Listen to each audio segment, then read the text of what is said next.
Motorcycle তো একটা উঠেছে এখন, পিছনে বসলে ইচ্ছেই হোক অনিচ্ছেই হোক ওর ঘাড়ের পরে পড়া লাগবে।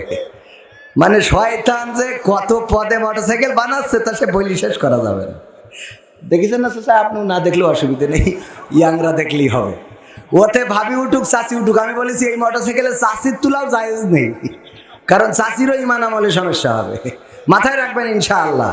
আর খবরদার নিজের বউ তো উঠতে দেবেনই না, নিজের বউ উঠতে দেওয়া যাবে? ওই দেওয়ারের মোটরসাইকেল, আগে তো মোটরসাইকেল ছিল সমান, এ পিছনে চুপ করে বসে থাকতে পারতো, মানে ফাঁকা থাকতো। এখন কি এর উঠলি পরে এমনি দিতেই হবে, উঠার সাথে সাথে যেভাবেই বসেন। আর যদি এখন আবার নতুন করে উঠেছে, আমার মা বোনেরা দুই পাশে একেবারে পা দিয়ে বসতেছে, তাহলে বোঝেন বেকায়দা কি অবস্থা। ওই বাসে উঠে এক চাচা আপনার মতন আর একটু মুরব্বী, উনি উঠে তো উনার বোর কোলের মধ্যে নিয়ে জড়াই ধরে বসে আছে। তো ওই যুবকরা দেখিতে হাসাহাসি করছে, কছে দেখো চাচার রস দেখো। হ্যাঁ, বয়সেই হয়ে গেছে, তারা কোলের মধ্যে নিয়ে, ঠিক আছে, মানে লজ্জা পেয়েন না, এটা ঠিক কথার কথা। তো এখন এই ধরে রেখেছে। তো এক মুরব্বী আমার সভাপতির মতো ছিল, সভাপতি সাহেব বলতেছে, এই মুরব্বী আপনার কি আকল বোধ কিছু নেই নাকি? এই বয়সে তাই ইয়াং খেলে কি ছিলেন? বলছে কেন বাবু কি হয়ে গেছে? কি হয়ে গেছে মানে? এই বাসের মধ্যে বসে এইভাবে কোলের মধ্যে একটু সাইডে রাখা যাচ্ছে না? তো আছে বাবু তুমি বলে হ্যাঁ লেখাপড়া টোটা জানো না? তবে জানি না মানে আমি মাস্টার মানুষ, বলছে লেখাপড়া জানি। ওই বাচ্চা কি লেখা রয়েছে যে নিজের মাল নিজে সাবধানে রাখুন, ওই লেখা রয়েছে। আমি এখন ছাড়িয়ে দিতে পাকামো পয়সাও। তো এখন এই যে সাবধানে নিজেরটা নিজে একটু সাবধানে রেখেন ভাইজান, খুব খারাপ অবস্থা। ইজি বাইক কি উঠছে, ইজি বাইক গুলো এখন ওরে ঘুমটা দোয়া, ওর মধ্যে বসে মাঝে মাঝে চোখের সামনে পড়ে যায়। আপনাকে চোখের সামনে তো পড়ে না, দেখো কাটি দিতেই আছে, মানে এরকম আছে না নাই? ইজি বাইক গুলোতে মিক্সার, সাউন্ড বক্স, ডিজে, এইগুলো লরিতে তুলে মাথায় পতাকা বাইন্দে, আরে বাবা কি হয়েছে আল্লাহ সেই ভালো জানে, দুমদামাক্কা বাজাতে যায়, নামাজের মধ্যে কেঁপে উঠেছে, কিয়ামত শুরু হয়ে গেল নাকি? পরে দেখি না আজ তো শুক্রবার না। এই সত্যি বলছি না মিথ্যা বলছি? আছে না না?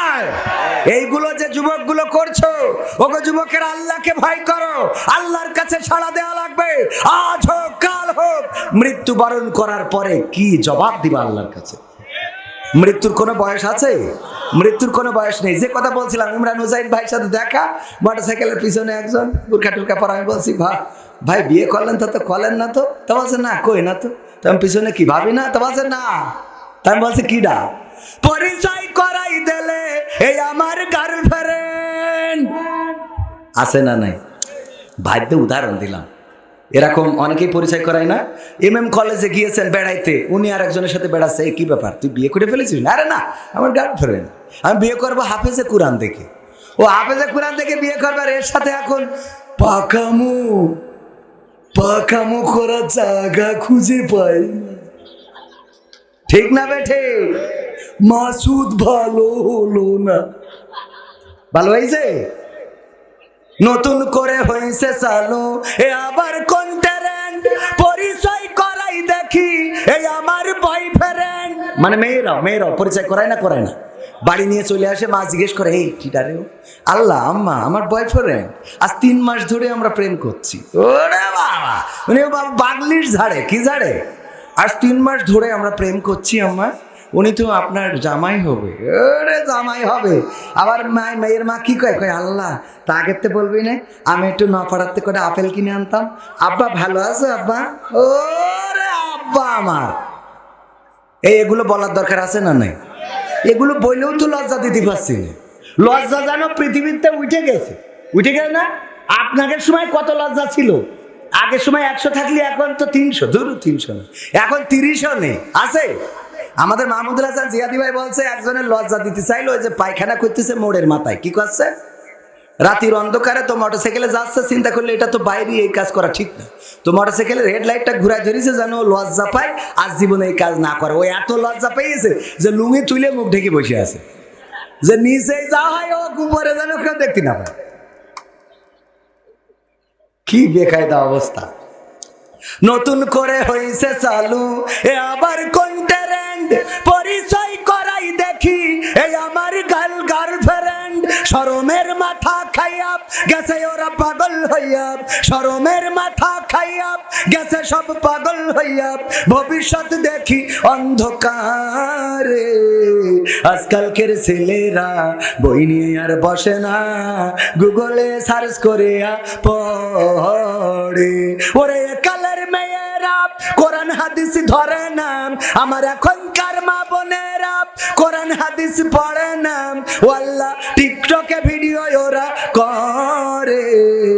আজকালকের ছেলেরা বই নিয়ে আর বসে না, গুগলে সার্চ করিয়া পড়ে। ঠিক না বেঠে?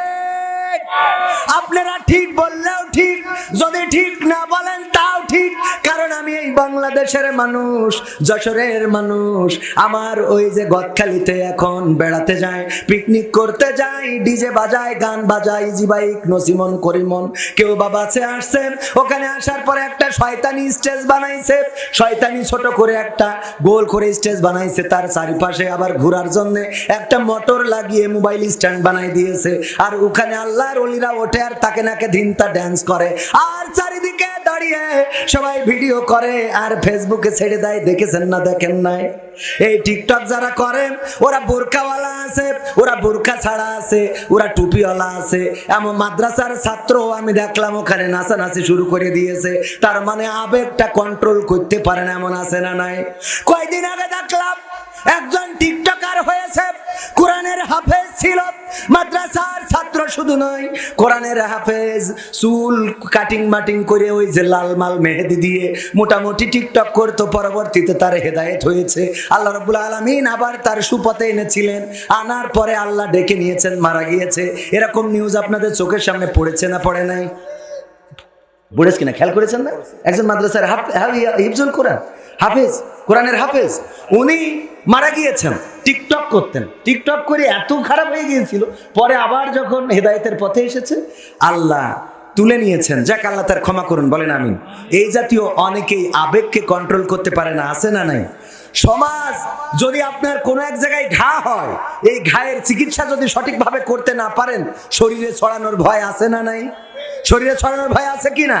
তেমনি ভাবে যেই সমাজে অশ্লীলতা চলে, অন্যায় চলে, অনাচার চলে, পাপাচার চলে, কদাচার চলে, প্রেম চলে, প্রীতি চলে, জেনা চলে, ব্যভিচার চলে, ধর্ষণ চলে, এটা যদি আপনি প্রতিকার করতে ব্যর্থ হন, তাহলে এই পথে যারা নাই তারাও একদিন এটার দ্বারা আক্রান্ত হওয়ার সম্ভাবনা আছে না নাই? অবশ্যই আছে। সুতরাং অন্যায় যেখানে প্রতিবাদ প্রতিরোধ সেখানে করার দরকার আছে না নেই? আমরা দেখলাম সিরাজদি খানের, সম্ভবত সিরাজদি খানের একটা জায়গায় আপনার হিজাব পরে নাই বলে টিচার কিছু চুল কেটে দিয়েছে, সংক্ষিপ্ত অল্প কিছু চুল কেটেছে। এই কাটার কারণে ওই টিচারকে বরখাস্ত করা হয়েছে, দেখেছেন আপনারা? অথচ হিজাব পরেছে এই কারণে একজন হিন্দু শিক্ষিকা প্রহার করেছে, মেরেছে, মেরে মানে পড়ার কারণে তাকে মেরে কলেজ থেকে, স্কুল থেকে বের করে দিয়েছে। এর জন্য কিন্তু ওর চাকরি বরখাস্ত হয় না। খেয়াল করেছেন কিনা? চোখে পড়ে কিনা আপনাদের? কথা কয় না ভাই। আমি ওইটা বাদ দিলাম, এখন সহজ কথা বলি। বেইলি রোডে আগুন লেগেছে না? মানুষ পুড়েছে না? পুড়ার পরে বলতেছে এখানকার রেস্টুরেন্ট গুলো লাইসেন্স নাই, বলে না? বলে না? বলেছে না? বলে নাই? যেই বাসটা অ্যাক্সিডেন্ট করে, অ্যাক্সিডেন্ট করার পরে বলে এই বাসের কোনো রোড ট্যাক্স নাই, কাগজপত্র নাই, ড্রাইভিং লাইসেন্স নাই, যে চালাচ্ছিল সে হেল্পার, বলে না? বলে না? যেই ফেরিটা ডুবে যায় অথবা বিধ্বস্ত খারাপ হয়, ক্র্যাশ খায়, বলে এই ফেরির লাইসেন্স ছিল না, 30 বছর আগে এটা রিজেক্ট হয়ে গেছে, যখন ক্ষতিগ্রস্ত হয় তখন, বলে না? বলে না? যেই বিল্ডিংটা ধসে পড়ে, ধসে পড়ার পরে বলে এই বিল্ডিংটা আজ থেকে 50 বছর আগে এক্সপায়ার হয়ে গেছে। যেই ব্রিজটা ভেঙে যায় বলে এই ব্রিজটা আরো 30 বছর আগে এক্সপায়ার হয়েছে, বলে না? বলে না? তাহলে এক্সপায়ার হয়ে যাওয়ার পরেও 30 বছর, 50 বছর, 40 বছর কিভাবে চলে? তাইলে আমাদের দেশে যাদের এই কাজগুলো করার জন্য সরকার বেতন দিচ্ছে, তারা কি করতেছে? কথা কয় না। কি করতেছে? এইবার বুঝাই। 18 বছরের আগে যদি কোনো বাড়িতে বিয়ে হয় আর যদি কেউ ফোন দেয়, তাইলে সেই বাড়ি এসে তার পিতামাতাকে সহ বর সহ অ্যারেস্ট করার আল্লাহর ওলি আছে না নাই? কিন্তু গদখালিতে যখন অশ্লীলতা হয়, ওই জায়গায় আমার ভাইয়েরা সুন্দর করে দাঁড়িয়ে থাকে, বলার মতো কেউ নাই। সত্য না মিথ্যা? কথা কি আমি বুঝতে পারিছি আপনাদের? তার মানে অন্যায়ের সাপোর্টে অসংখ্য পথ খোলা রয়েছে, ন্যায়ের পক্ষে কথা বলার মতো মানুষ নেই। বলেন ঠিক না বেঠিক? আরো কিভাবে করে দেখেন, আমাদের সমাজগুলোতে আপনার 18 বছরের আগে বিয়ে করলে অ্যারেস্ট করতেছে। প্রেম করার জন্য অ্যারেস্ট তো নাই, বরং মিডিয়া দিয়ে, টিভি দিয়ে, টেলিভিশন দিয়ে, সিনেমা দিয়ে এত সুন্দর করে প্রেমকে প্রমোট করা হচ্ছে। গরিবের ছেলে ধনীর মেয়ে, এই দেখায় না, দেখায় না, যত যাই হোক ওর সাথে প্রেমে সাকসেস করাই দিতে হবে। অথচ ওই পরিচালকের মেয়ে যদি কোনো গরিবের সাথে প্রেম করে, কই বলিস কি আমার মেয়ে হয়ে ওর সাথে কি সর্বনাশ, বলে না, বলে না? এই অবস্থা আমাদের সমাজে চলছে। আমরা নিজেরা নিজেদের জন্য যেটা ভালো মনে করি না, ওইটা আবার অপরের ঘাড়ে চাপিয়ে দিচ্ছি। ওগো আমার ভাইরা, আল্লাহর নবীর কাছে এসে একজন বললেন আমি মুসলমান হতে পারি। ওগো আমার বিশ্ব নবী, আমার একটা অনুমতি দিতে হবে। সেই অনুমতি হলো আমি জেনা করতে চাই, আমার জেনার অনুমতি দিতে হবে। আল্লাহ রাসূল বললেন আমার কাছে আসো। আল্লাহ রাসূল বললেন না কত বড় বিয়াদব, থাপড়ায় দাঁত খুলে দেবে, বলেছেন নাকি? না, বলেন নাই। সুন্দর করে ডেকে বললেন ওগো আমার ভাই, তুমি কি এটা মনে করো না যার সাথে জেনা করবা, আমি যদি তোমাকে প্রশ্ন করি, তোমার মা যদি এই একই কাজ অন্য তোমার বাবার বাইরে অন্য কারোর সাথে করতে চায়, তোমার ভালো লাগবে না? কি বললো আল্লাহর রাসূল? আল্লাহর কসম করে বলি মোটেও ভালো লাগবে না। তোমার বোন যদি জেনা করতে চায়, না আমি রাজি না। তোমার স্ত্রী যদি জেনা করতে চায়, না আমি রাজি না। তোমার কন্যা যদি জেনা করতে চায়, না আমি রাজি না। আল্লাহর রাসূল বললেন তুমি যার সাথে জেনা করবা সে তো কারো না কারো মা, কারো না কারো বোন, কারো না কারো বউ, কারো না কারো কন্যা। এবার চিন্তা করে দেখো তার সাথে জেনা করা তোমার জন্য উচিত হবে কিনা? ওই ব্যক্তিটি বললেন আল্লাহর রাসূল আর ওয়াজের দরকার নাই, আমার এই একটা ওয়াজই যথেষ্ট, আমি বুঝতে পেরেছি জীবনে যত ভুল করেছি আল্লাহ যেন ক্ষমা করে দেন। ওগো রাসূল, আল্লাহর কসম করে বলি আর কোনোদিন এমন গুনার কাজে আমি আর জড়াবো না। বলেন আল্লাহু আকবার। আমার ভাইরা, আজকে যেসব মেয়েরা প্রেম করে অথবা ছেলেরা প্রেম করে অথবা মেয়ের মারা যে মেয়েদেরকে প্রেমে কোনো বাধা দেয় না, ছেলের বাবারা মেয়ের বাবারা বাধা দেয় না, একবারও কি চিন্তা করেন না ওরা তো গুনাহের কাজ করছে, ওরা অন্যায় করছে, অপরাধ করছে। এই কাজগুলো থামানোর দরকার আছে না নাই? এই কাজগুলো যদি থামাতে হয় আমাকে আপনাকে সচেতন হতে হবে। আমি আপনি সচেতন না হওয়ার অর্থই হলো আজকের সমাজটা খারাপের দিকে যাচ্ছে। ডিজে বাজানো ছাড়া বিয়ে হয় না, এমন আছে না নাই? ডিজে বাজায়, বাজিয়ে বিয়ে দেয়। আমি বলেছি এক বাড়িতে গেলাম, কয়েকটা বিশেষ দিন তোমরা এই কাজ, তোমাদের অসুবিধাটা কোন জায়গায়? আমি চিন্তা করে রেখেছি ওর বাড়ি যেদিন কেউ মারা যাবে ওই দিন আমার টাকায় আমি ডিজে ভাড়া করে এনে বলবো দে কুপান বাজা। যখন বলবে কেন ডিজে বাজছে, আমি বলবো আজকে বিশেষ দিন, এই দিন তো সব দিন আসে না। তোমার যেই সন্তানের মুসলমানের দিন ডিজে বাজাইতে পারো, গায়ে হলুদের দিন ডিজে বাজাইতে পারো, বিয়ের দিন ডিজে বাজাইতে পারো, তোমার মৃত্যুর দিনও জানাজা পড়ানো হবে না, মৃত্যুর দিন তোমার ডিজে কুপান দেয়া হবে। কথা ঠিক আছে তো? এই কাজগুলো করবেন, তাইলে সমাজে ডিজে বন্ধ হবে। আর ডিজে যদি বন্ধ করতে না পারেন, আজকে হিন্দুয়ানা কালচার আমার আপনার বাড়িতে ঢুকে গেছে, ছাদের উপরে ডিজে, আপনার বিল্ডিং এর উপরে ডিজে, এত জোরে গানই শোনা যায় না, খালি বাড়ি খালি বাড়ি, নামাজের সময় টুমায় কিছু দেখে না। এই অবস্থা আমাদের সমাজে কি চলতে দেয়া যাবে? আমার যুবকেরা সচেতন হওয়ার দরকার আছে না নাই? ওগো যুবকেরা, যেখানে ডিজে, যেখানে অন্যায়, সেখানে প্রতিরোধ করার মতো তোমাদের সাহস কি আছে? যাদের সাহস আছে একটু দেখতে চাই। নারায়ে তাকবীর, নারায়ে তাকবীর। আল কোরআনের আলো, আল হাদিসের আলো, নারায়ে তাকবীর। অপরাধ যেখানে, প্রতিবাদ যদি সেখানে আমরা করতে ব্যর্থ হই, তাহলে এই সমাজের পরিবর্তন আসবে। সম্মানিত ভাইয়েরা, আজকে একজন আলেমে দ্বীন মারা গিয়েছেন, আপনারা জানেন তো? জানেন কিনা? আমার ভাইজান আগেই বলেছেন, শ্রদ্ধাভাজন আমার উস্তাদ আমাকে দেখলেই বলতো, তোমরা তো আমার রুহানি সন্তান, আমি তো চলে যাব, তোমাদের রেখে যাচ্ছি, এই ময়দানটাকে আবাদ করবা, আল্লাহর জমিনে আল্লাহর দিন কায়েমের জন্যে সদা সর্বদা সচেষ্ট থাকবা। সর্বশেষ দেখা হয়েছে কাতারে, আজ থেকে 2 মাস আগে, জানুয়ারিতে উনিও গিয়েছিলেন কাতারে প্রোগ্রাম করার জন্য, এবং আমিও গিয়েছিলাম প্রোগ্রাম করার জন্য। আমরা একই সাথে দুপুরের লাঞ্চ করেছি 2 দিন, এবং আমার জন্য উনি পরের দিন লাঞ্চ করে ফেলেছেন, আমার অপেক্ষায় বসে রয়েছেন। যাওয়ার পরে বলে, এত দেরি করে আসলা কেন? এই মাওলানা আল্লামা লুৎফর রহমান রাহিমাহুল্লাহ উনি চলে গিয়েছেন চিরজনমের মতো বিদায় নিয়ে। আমরা দোয়া করি আল্লাহ রাব্বুল আলামিন যেন ওনার জান্নাতুল ফেরদাউস দান করেন, বলেন আমিন। ওনার কবরটাকে রিয়াজুল জান্নাত বানিয়ে দিন, বলেন আমিন। জীবনের অনিচ্ছাকৃত ইচ্ছাকৃত যদি কোনো গুনাহ থেকে থাকে আল্লাহ রাব্বুল আলামিন যেন ক্ষমা করে দিন, বলেন আমিন। ওগো আমার ভাইরা, এভাবেই তো কত মানুষ চলে যায়। কোরআনের পাখি চলে গেল চিরজনমের মতো বিদায় নিয়ে, অন্ধকার কবরে পাড়ি জমালো। গোটা বাংলাদেশে কত গান গেয়েছি আমি, কোরআনের বাক পাখির মুক্তি চেয়ে গান শোনাতাম, বাইরে যেতাম। বিদেশের বাইরে গেলেই মানুষেরা জিজ্ঞাসা করতো, কবে আবার কোরআনের পাখি ফিরে আসবে, কবে আবার তার মুখে গান শোনা যাবে। সান্ত্বনা দিতাম, আজ হোক কাল হোক আবার কোরআনের পাখি মুক্ত বাতাসে ঘুরে বেড়াবে। কিন্তু দুঃখজনক হলেও সত্য, এখন বিদেশে গেলে আক্ষেপ করে বলে, হুজুর অনেক দিন ধরে আশা পুষে রেখেছিলাম, কোনো একদিন কোরআনের পাখি বের হবে, আবার কোরআনের ময়দানে কথা বলবে, কিন্তু সেই কোরআনের পাখির কণ্ঠে তো আর ওয়াজ শুনবো না। আমি সান্ত্বনা দিয়ে বলি, আমার আজহারি ভাই যেমন বলেছিলেন, আমরা কোরআনের পাখির কণ্ঠে আবার জান্নাতে বসে ওয়াজ শুনতে চাই, বলেন ঠিক না বেঠিক? আল্লাহ রাব্বুল আলামিন যেন আমাদের সেই ঈমান আমল গঠন করার তৌফিক দান করে দেন, বলেন আমিন। সোনার পাখিরা একে একে উড়ে যায়, ভেঙে ভেঙে হৃদয়ের সকল বাঁধন। নেকড়ের উল্লাসে কাঁপে জনপদ, বঞ্চিত জনতার হৃদয় কাঁদনা।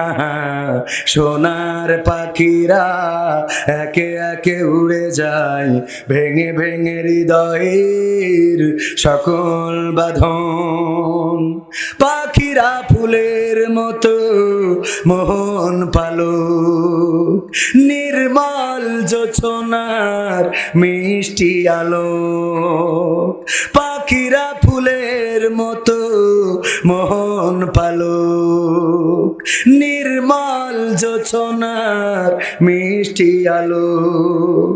হৃদয়ে নিল ওরা পুণ্যের ধনা, সোনার পাখিরা একে একে উড়ে যায়, ভেঙে ভেঙে হৃদয়ের সকল বাঁধন।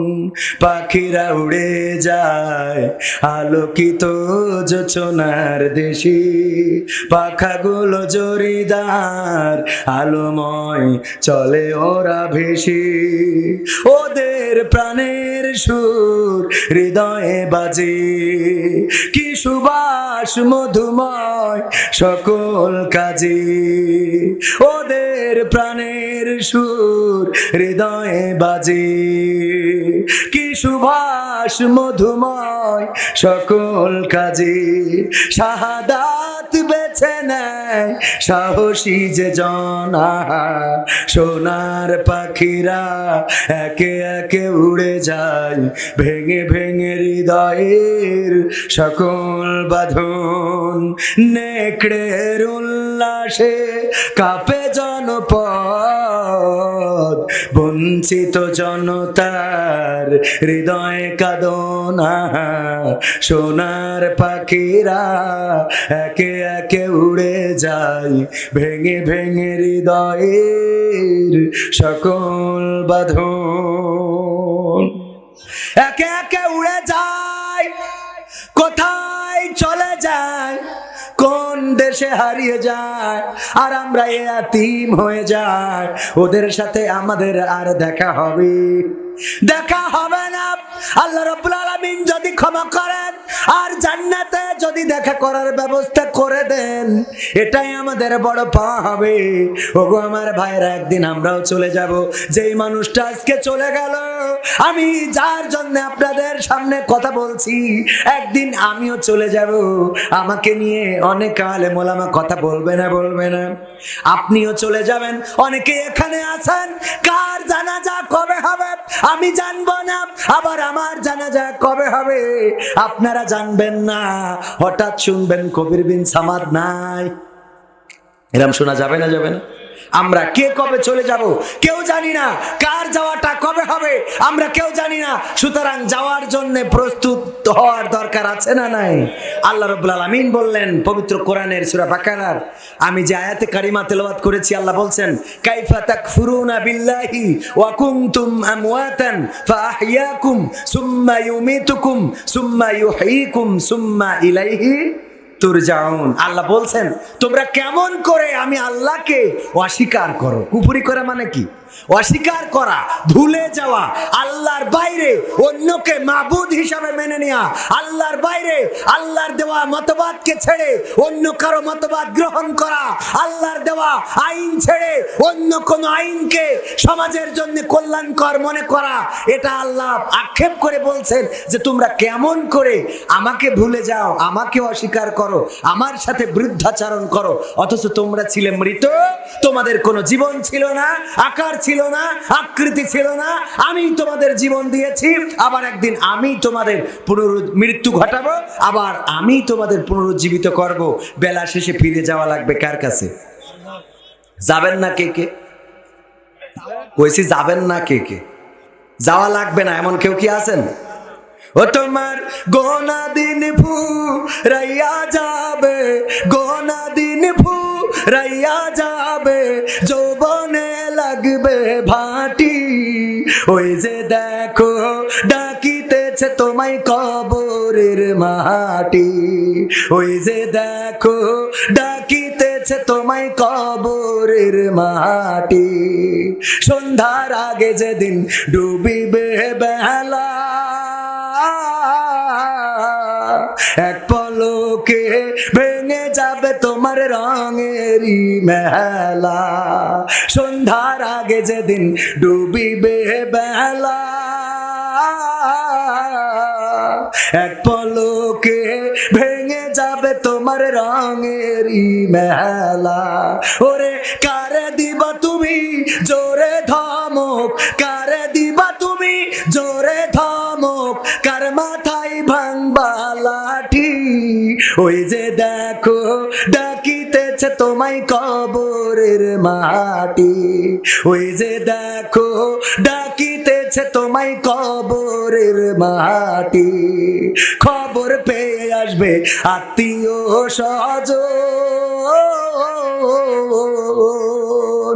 তোমারই চার পাশে বৈশা তারা করিবে ক্রন্দন।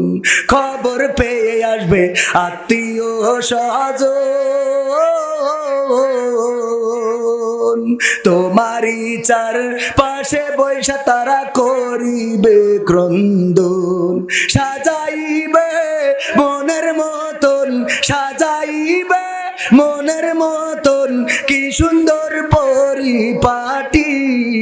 ওই যে দেখো ডাকিতেছে তোমায় কবরের মাটি, ওই যে দেখো ডাকিতেছে তোমায় কবরের মাটি। ও তোমার গোনা দিন ফুরাইয়া যাবে, গোনা দিন ফুরাইয়া যাবে, যৌবনে লাগবে ভাটি। ওই যে দেখো ডাকিতেছে তোমায় কবরের মাটি, ওই যে দেখো ডাকিতেছে তোমায় কবরের মাটি। ঠিক না বে ঠিক? ওগো আমার ভাইরা, মসজিদে যান, খাটিয়ার কাছে জিজ্ঞাসা করেন, ওগো খাটিয়া, কয়দিন আগে তুমি আমার দাদাকে নিয়ে গেলে, তার কয়দিন পরে আমার বাবাকে নিয়ে গেলে, এই তো কিছুদিন আগে আমার গ্রামের বন্ধুকে নিয়ে গেলে। ওগো খাটিয়া বলো দেখি, এখন তুমি কার অপেক্ষায় পথে আছো? খাটিয়া যেন জবাব দিয়ে বলে, আল্লাহর বান্দা, তুমি তৈরি হয়ে যাও, এবারের যাত্রাটা তোমার হয়ে যেতে পারে। কবরের কাছে যাবেন, যে কবরের কাছে যে আশা করবেন, ওগো কবরের মাটি, তুমি তো কয় তোমার মধ্যে আমার দাদার বসবাস, তোমার মধ্যে আমার বাবার বসবাস, তোমার মধ্যে আমার চাচার বসবাস, তোমার মধ্যে গ্রামের অনেকের বসবাস। ওগো কবরের মাটি বলো দেখি, এবার তোমার মধ্যে কে আসবে? তোমার মধ্যে কার ঘর হবে? কবর যেন ডাক দিয়ে বলে, আল্লাহর বান্দা, তৈরি হও, তৈরি হয়ে যাও, এবার আমার মধ্যে তোমার ঘরটা নির্মাণ করা হয়ে যেতে পারে। এই কবরে যাওয়া লাগবে ভাইরা আমার। আল্লাহর নবী একদিন সাহাবীদেরকে জড়ো করলেন, সাহাবীদেরকে ডাকলেন, তারপরে বললেন, ওগো আমার সাহাবীরা, আমি তোমাদের সামনে একটা ঘটনা বলবো, এই ঘটনা শোনার পরে তোমরা যদি বুঝতে পারো তাহলে সাই দিবা, যদি বুঝতে না পারো প্রশ্ন করবা। কি ঘটনা? আল্লাহর নবী বললেন, একজন মরুপথিক 1 মাসের রাস্তা যাবেন। কয় মাসের? 1 মাসের রাস্তা। যারা হজ করেছেন তারা জানেন, মরুর প্রান্তর, আমার ইমরান হোসেন ভাই আছে, হজে গিয়েছিলেন, উনি জানেন মরুর প্রান্তর মাসের পরে মাস চলে যাবে, কিন্তু মরুভূমি শেষ হবে না। এমন মরুভূমি আছে না নাই? হজে যারা গিয়েছেন না, দেখেছেন মরুভূমি? আরে বাবা, প্রান্তরের পরে প্রান্তর, কোনো বাড়ি নাই, ঘর নাই, গাছ নাই, ছায়া নাই। আল্লাহ রাসূল বললেন, একজন মরুপথিক 1 মাসের পথ পাড়ি দিবে। সেই 1 মাসের পথ পাড়ি দেওয়ার জন্য যা খাবার লাগে, পানি লাগে, যা কিছু লাগে নিয়ে নিল, কিন্তু 15 দিন যাওয়ার পরে তার খাবার সামগ্রী ফুরিয়ে গেল, তার পানি ফুরিয়ে গেল। 15 দিন পরে পানির পিপাসায় যখন পিপাসার্ত, ওগো আমার সাহাবীরা, এই মুসাফির বলো এখন কি করবে? আল্লাহর নবীর সাহাবীরা বললেন, ওগো নবী গো, এই লোকটি যদি আবার ফিরে আসতে চায় সময় লাগবে 15 দিন, আবার গন্তব্যে যদি যেতে চায় সময় লাগবে কয়দিন? 15 দিন। সুতরাং এই লোকটির উচিত হবে আশেপাশে কোথাও কোনো পানির ব্যবস্থা করা যায় কিনা, চারিদিকে ঘুরে দেখতে হবে কোথাও কোনো পানির সন্ধান পাওয়া যায় কিনা, কারণ ফিরতে অথবা গন্তব্যে যেতে 15 দিন লেগে যাবে। আল্লাহর নবী বললেন, ওই মুসাফির তাই করলো। সে চারিদিকে খুঁজতে লাগলো, খুঁজতে খুঁজতে ছোট একটা বন পেয়ে গেল, এবং বনের মধ্যে একটা কূপও পেয়ে গেল। কূপের মধ্যে পানি আছে কিন্তু উঠানোর কোনো ব্যবস্থা নাই। ওগো আমার সাহাবীরা বলো, এখন এই লোকটি কি করবে? আল্লাহর নবীর সাহাবীরা বললেন, ওগো নবী গো, যেহেতু লোকটি পিপাসার্ত, সুতরাং যে কোনো মূল্যে তার ওই পানি তুলে পান করা লাগবে। হয় ওই কূপের মধ্যে তার নামতে হবে, অথবা ওই কূপ থেকে পানি উঠাতে হবে, তার তো পান করাই লাগবে, যে কোনো একটা রাস্তা খুঁজে বের করা লাগবে। আল্লাহর নবী বললেন, সাহাবীরা আমার, ওই লোকটি তাই করলো, বন থেকে লতা ছিঁড়ে আনলো, এবং সেই লতা ওই কূপের উপরে একটা গাছ, গাছের ডালে বাঁধলো, এবং লতাটা ঝুলিয়ে দিল পানি পর্যন্ত। তারপরে ওই লতা বেয়ে নামতে লাগলো, কিন্তু যখন কূপের মাঝ বরাবর নেমে গেল, নিচেই তাকিয়ে দেখে কূপের মধ্যে বিষধর সাপ ফনা তুলে রয়েছে। যদি পানি পান করতে যায় তাহলে সাপে সবল দিবে। বলো এখন এই মুসাফির কি করবে? আল্লাহর নবীর সাহাবীরা বললেন, ওগো নবী গো, এই লোকটির উচিত হবে পানি পান না করে উপরে উঠে চলে আসা, কারণ উপরে যদি চলে আসে, যদি বেঁচে থাকে আবারও পানি পান করার সুযোগ পাবে, কিন্তু যদি পানি পান করতে যে বিষধর সাপের ছোবলে, বিষধর সাপের কামড় খায়, তাহলে সে মারা যেতে পারে। আল্লাহর নবী বললেন, লোকটি তাই চিন্তা করলো, এবং এই মুসাফির উঠে আসার জন্য যখন লতাটা বেয়ে উপরের দিকে উঠার জন্য তাকালো, তখন দেখে ওই উপরে যেই কূপ থেকে কূপে নেমেছে, ওই কূপের মুখে একটি বন থেকে বাঘ এসে চেয়ে রয়েছে, ক্ষুধার্ত বাঘ।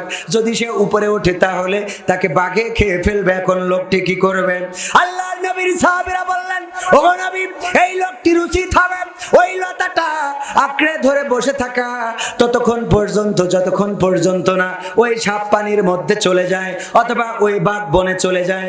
আল্লাহর নবী বললেন, সাহাবীরা আমার, এই লোকটি এই চিন্তা করে ওই লতাটা ধরে থাকার চেষ্টা করলো এবং লতাটা আঁকড়ে ধরে যখন আছে, হঠাৎ করে বাঘ উপরে চলে গিয়েছে কিনা দেখার জন্য যখন উপরের দিকে তাকালো, দেখলো ওই গাছের সাথে যে লতাটা বেঁধে রেখেছে ওই লতাটা কুটকুট কুটকুট করে দুইটা ইঁদুর এসে কেটে দিচ্ছে। একটা হলো কালো ইঁদুর আর একটা সাদা ইঁদুর। কালো ইঁদুরটা যখন কেটে দেয়, সাদা ইঁদুরটা বসে থাকে, আর সাদা ইঁদুরটা যখন কেটে দেয়, কাটতে থাকে, তখন কালো ইঁদুরটা বসে থাকে। আল্লাহর নবী বললেন, ওগো সাহাবীরা বলো এখন ওই মুসাফিরের চিন্তাটা কি হবে? আল্লাহর নবীর সাহাবীরা বললেন, ওগো নবী গো, এখন ওই মুসাফিরের চিন্তা করতে হবে ওই লতাটা কাটতে যতটুকু সময় লাগে এই লোকটির মারা যেতে ততটুকু সময় বাকি আছে। ঠিক না ভাই? ঠিক। আল্লাহ রাসূল বললেন, আমি তোমাদের উদাহরণ দিলাম, আল্লাহ রাসূল সাল্লাল্লাহু আলাইহি ওয়াসাল্লাম মাঝে মাঝে প্র্যাকটিক্যালে দিন শিখাতেন। সেটা কেমন? একবার সাহাবীদেরকে বললেন, তোমরা কেউ যদি টাকা ধার নাও আমার কাছ থেকে টাকা ধার নিতে পারো। বললেন, আল্লাহ রাসূল সত্যিই কি ধার দিবেন? হ্যাঁ, ধার দিব, তবে এই ধার দিয়ে নেওয়া টাকা কে কোন ভাবে খরচ করেছো এক সপ্তাহ পরে আমি যেভাবে হিসেব চাইবো সেইভাবে হিসেব দিতে হবে। সাহাবীরা বললেন, রাজি আছি। এক একজন 10 টাকা 20 টাকা সেই সময়ের মুদ্রা অনুযায়ী যার যতটুকু প্রয়োজন ধার নিল। আল্লাহ রাসূল সাল্লাল্লাহু আলাইহি সাল্লাম ধার দিলেন এবং যেদিন হিসাব নিবেন ওই দিন মরুর মধ্যে একটা পাথর রেখে দিলেন। কি রাখলেন? পাথর। রাখার পরে মরুর উত্তাপে, ওই যে আগেই বলেছি যারা হজে গিয়েছেন তারা জানেন যে যখন তাপ পড়ে তখন খালি পায়ে হাঁটার কোনো সুযোগ অন্তত মক্কা মদিনায় থাকে না। তো ওই জায়গায় পাথর রোদের মধ্যে দিয়ে রেখেছেন। আল্লাহ রাসূল এবার সাহাবীদেরকে ডাকলেন, ডেকে বললেন, আসো, ওই পাথরের উপরে খালি পায়ে দাঁড়িয়ে তোমরা কোন টাকা কোন পথে ব্যয় করেছো হিসেবটা দিবা।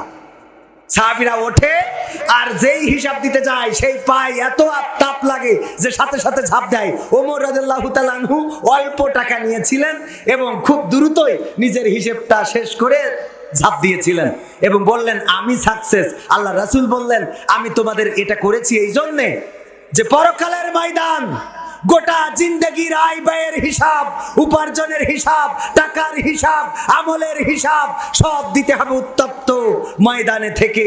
সেখানে কিভাবে হিসাব দিবা একবার একটু চিন্তা করে দেখো। এখানে যদি এক সপ্তাহের হিসাব তুমি এই পাথরের উপরে দাঁড়িয়ে দিতে না পারো, গোটা জিন্দেগির হিসাব কিভাবে দিবা? আল্লাহু আকবার। আল্লাহ রাসূল সাল্লাল্লাহু আলাইহি ওয়াসাল্লাম প্র্যাকটিক্যালে বুঝাতেন। আল্লাহ রাসূলের স্ত্রীরা বললেন, আল্লাহ রাসূল আপনি কোন স্ত্রীকে সবচেয়ে বেশি ভালোবাসেন? আল্লাহ রাসূল বলল, উত্তর কি আজকে দেয়া লাগবে? বললো, আজকে দিলে ভালো হয়। বললো, আজ দেবো না, কালকে দেবো। আজ দেবো না, কালকে দেবো। পরে কি করলেন?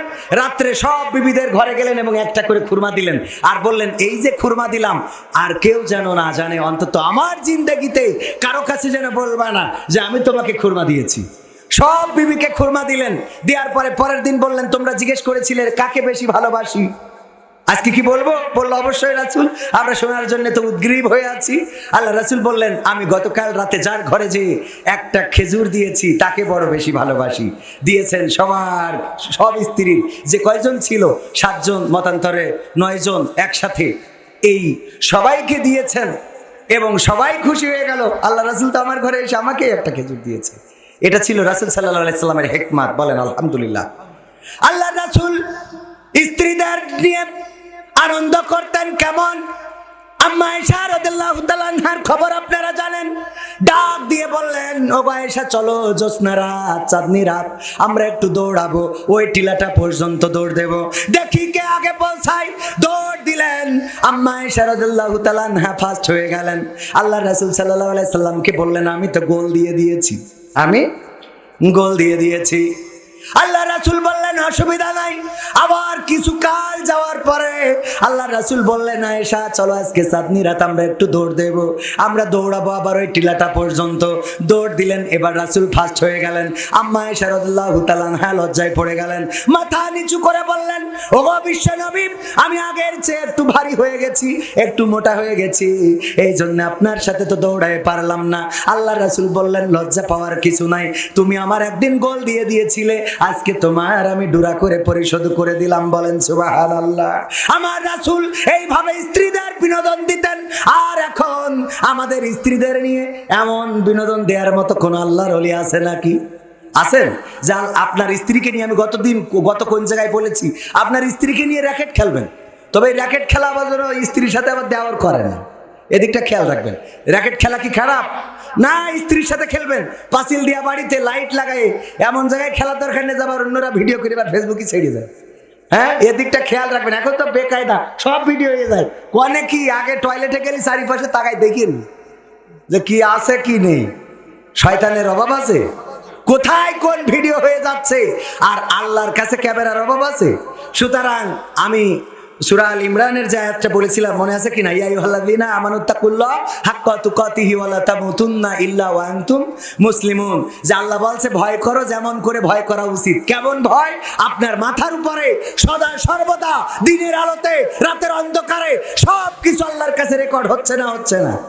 সব রেকর্ড হয়ে যাচ্ছে আল্লাহর কাছে, সব কিছু কিন্তু উন্মুক্ত হয়ে যাবে। সুতরাং আমাদের প্রস্তুত হতে হবে। আমরা আল্লাহর জন্য নিবেদিত প্রাণ হওয়ার দরকার আছে না নাই?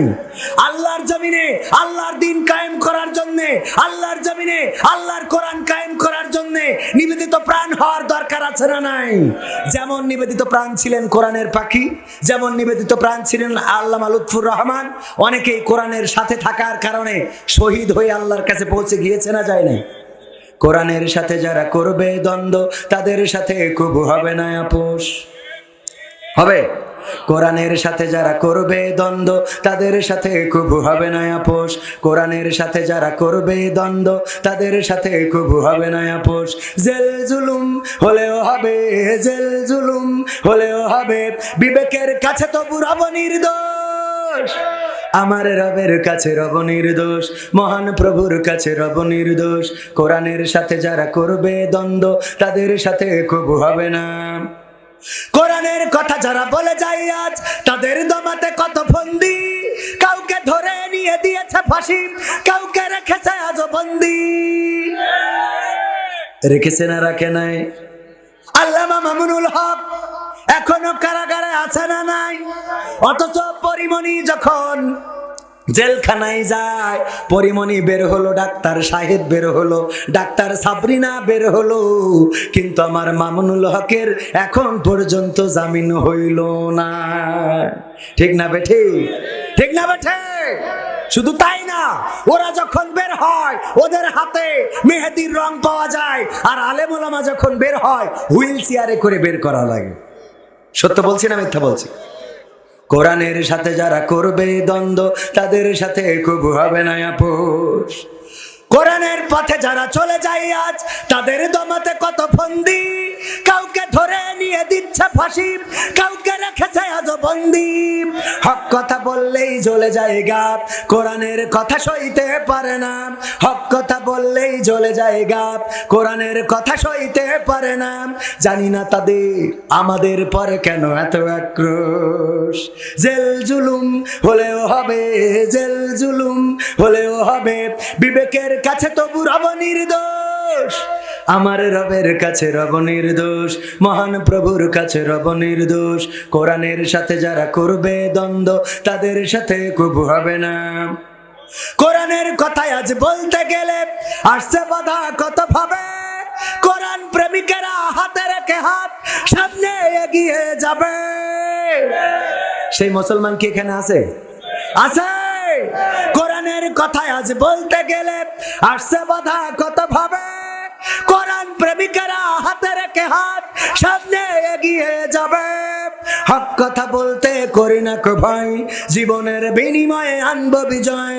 হক কথা বলতে করি না কো ভয়, জীবনের বিনিময়ে আনবো বিজয়।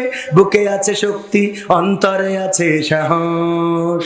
জেল জুলুম হলেও হবে, জেল জুলুম হলেও হবে, বিবেকের কাছে তবু রব নির্দোষ। আমার রবের কাছে রব নির্দোষ, মহান প্রভুর কাছে রব নির্দোষ। কোরআনের সাথে যারা করবে দ্বন্দ্ব তাদের সাথে কবু হবে না। আপোষ কি করা যাবে? আল্লাহ রাসূল কি আপোষ করেছিলেন? না, করেন নাই। রাসূল সাল্লাল্লাহু আলাইহি সাল্লামকে যখন তারা বিভিন্ন ভাবে থামাতে পারলো না।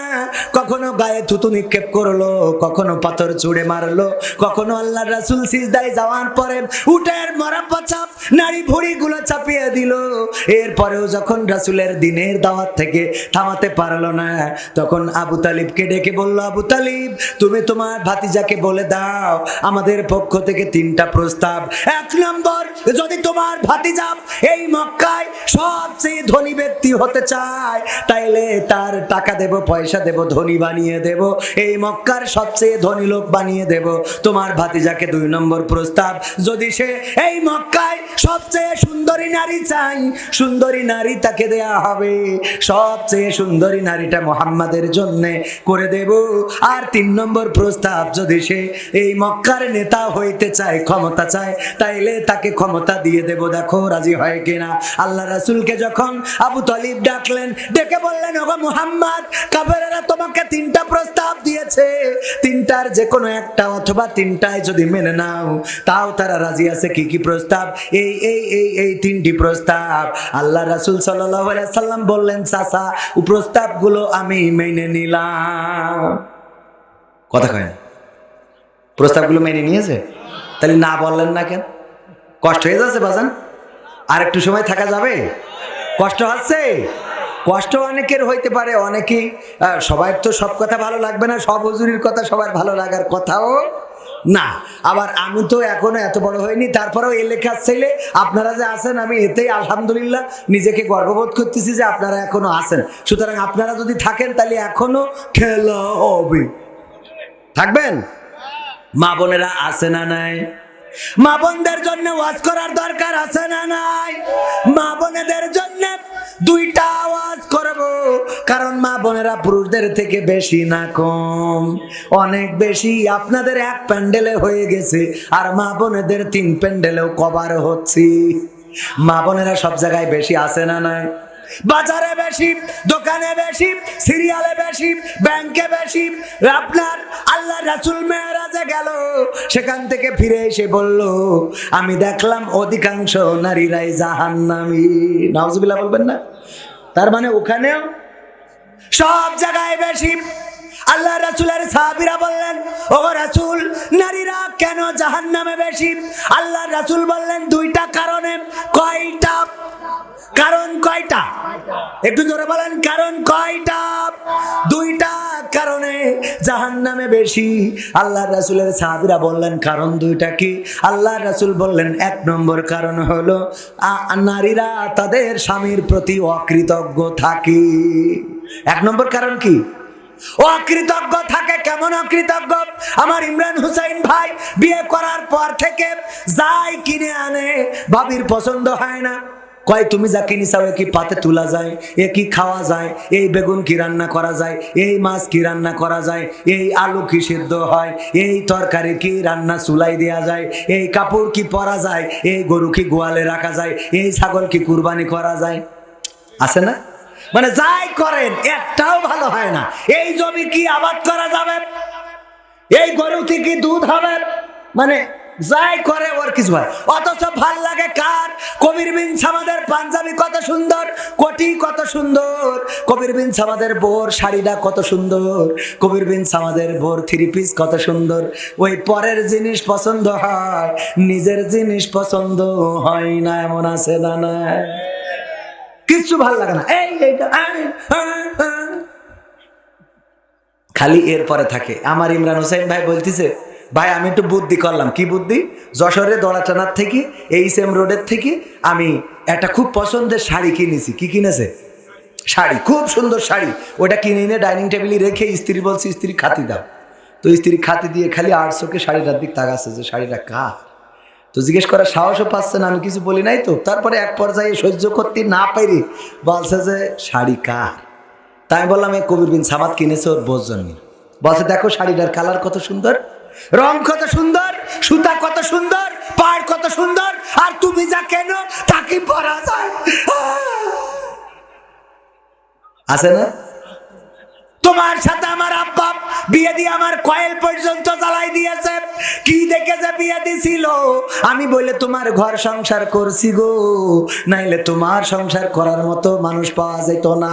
এই শাড়ি দেখো কত সুন্দর, আর তুমি যা কেন তা পরে কোথাও বের হওয়া যায় না, তুমি যা কেন তা পরার মতো উপায় থাকে না। বলছে তোমার কি পছন্দ হয়েছে?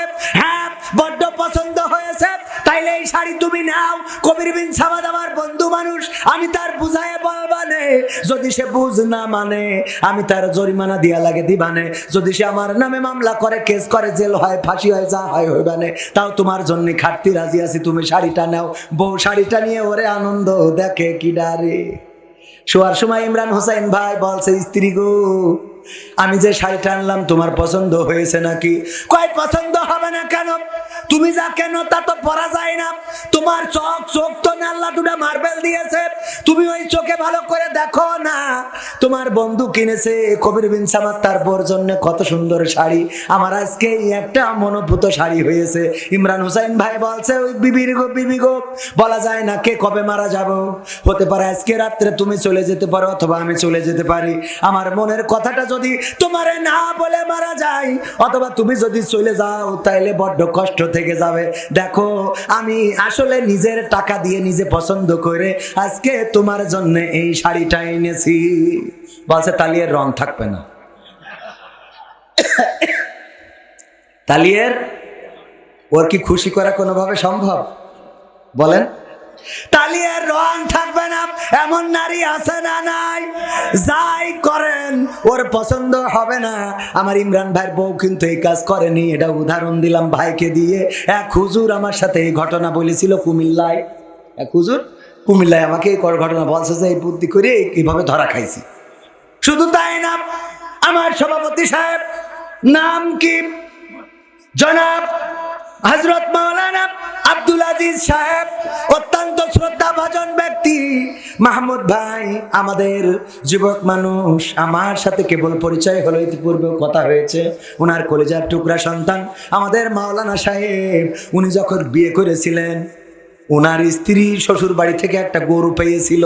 তাও গরু এমন গরু যেন গরু না, এক্সরা কাগজ নিয়ে এসে, এক্সরা কাগজ বোঝা গেছে তো? তার মানে পাজার কাঠিগুলো এমন কায়দায় দেখা যাচ্ছে মনে আছে গরু না, গরু এক্সরা করতে দিয়েছে। এক শালা টেনেছে আর এক শালা ঠেলেছে। এই অভয়নগর আসতে যাই, আবার চেঙ্গুটিয়ায় আসতে যাই, 3 বার ব্রেক ফেল করেছে, ল্যাস ধরে স্টার্ট দিতে হয়েছে। কিছু গরুর দেখেন না স্টার্ট না দিলে ওঠে না, ভাই আছে না? হ্যাঁ, এই স্টার্ট দিয়ে নিয়ে শ্বশুর বাড়ি এসে গরু দিয়ে গেছে। ওই ব্রিটিশ আমলে গরুটা দিল। এখন আমার মাওলানা সাহেব যখন অভয়নগরে 5 কাঠা জমি কিনেছে, কিনার পরে একটা বাড়ি বানাইছে 5 তলা। বানানোর পরে স্ত্রীর বলছে, স্ত্রী গো চলো আজকের এই বাড়িটা তুমি ফিতে কেটে উদ্বোধন করবা। স্ত্রী যাওয়ার সময় বলছে, আব্বাদের বাড়িতে ওই গায়ে গরুটা আনিলাম বলে এত কিছু করতে পারি সব আব্বাদের বাড়িতে।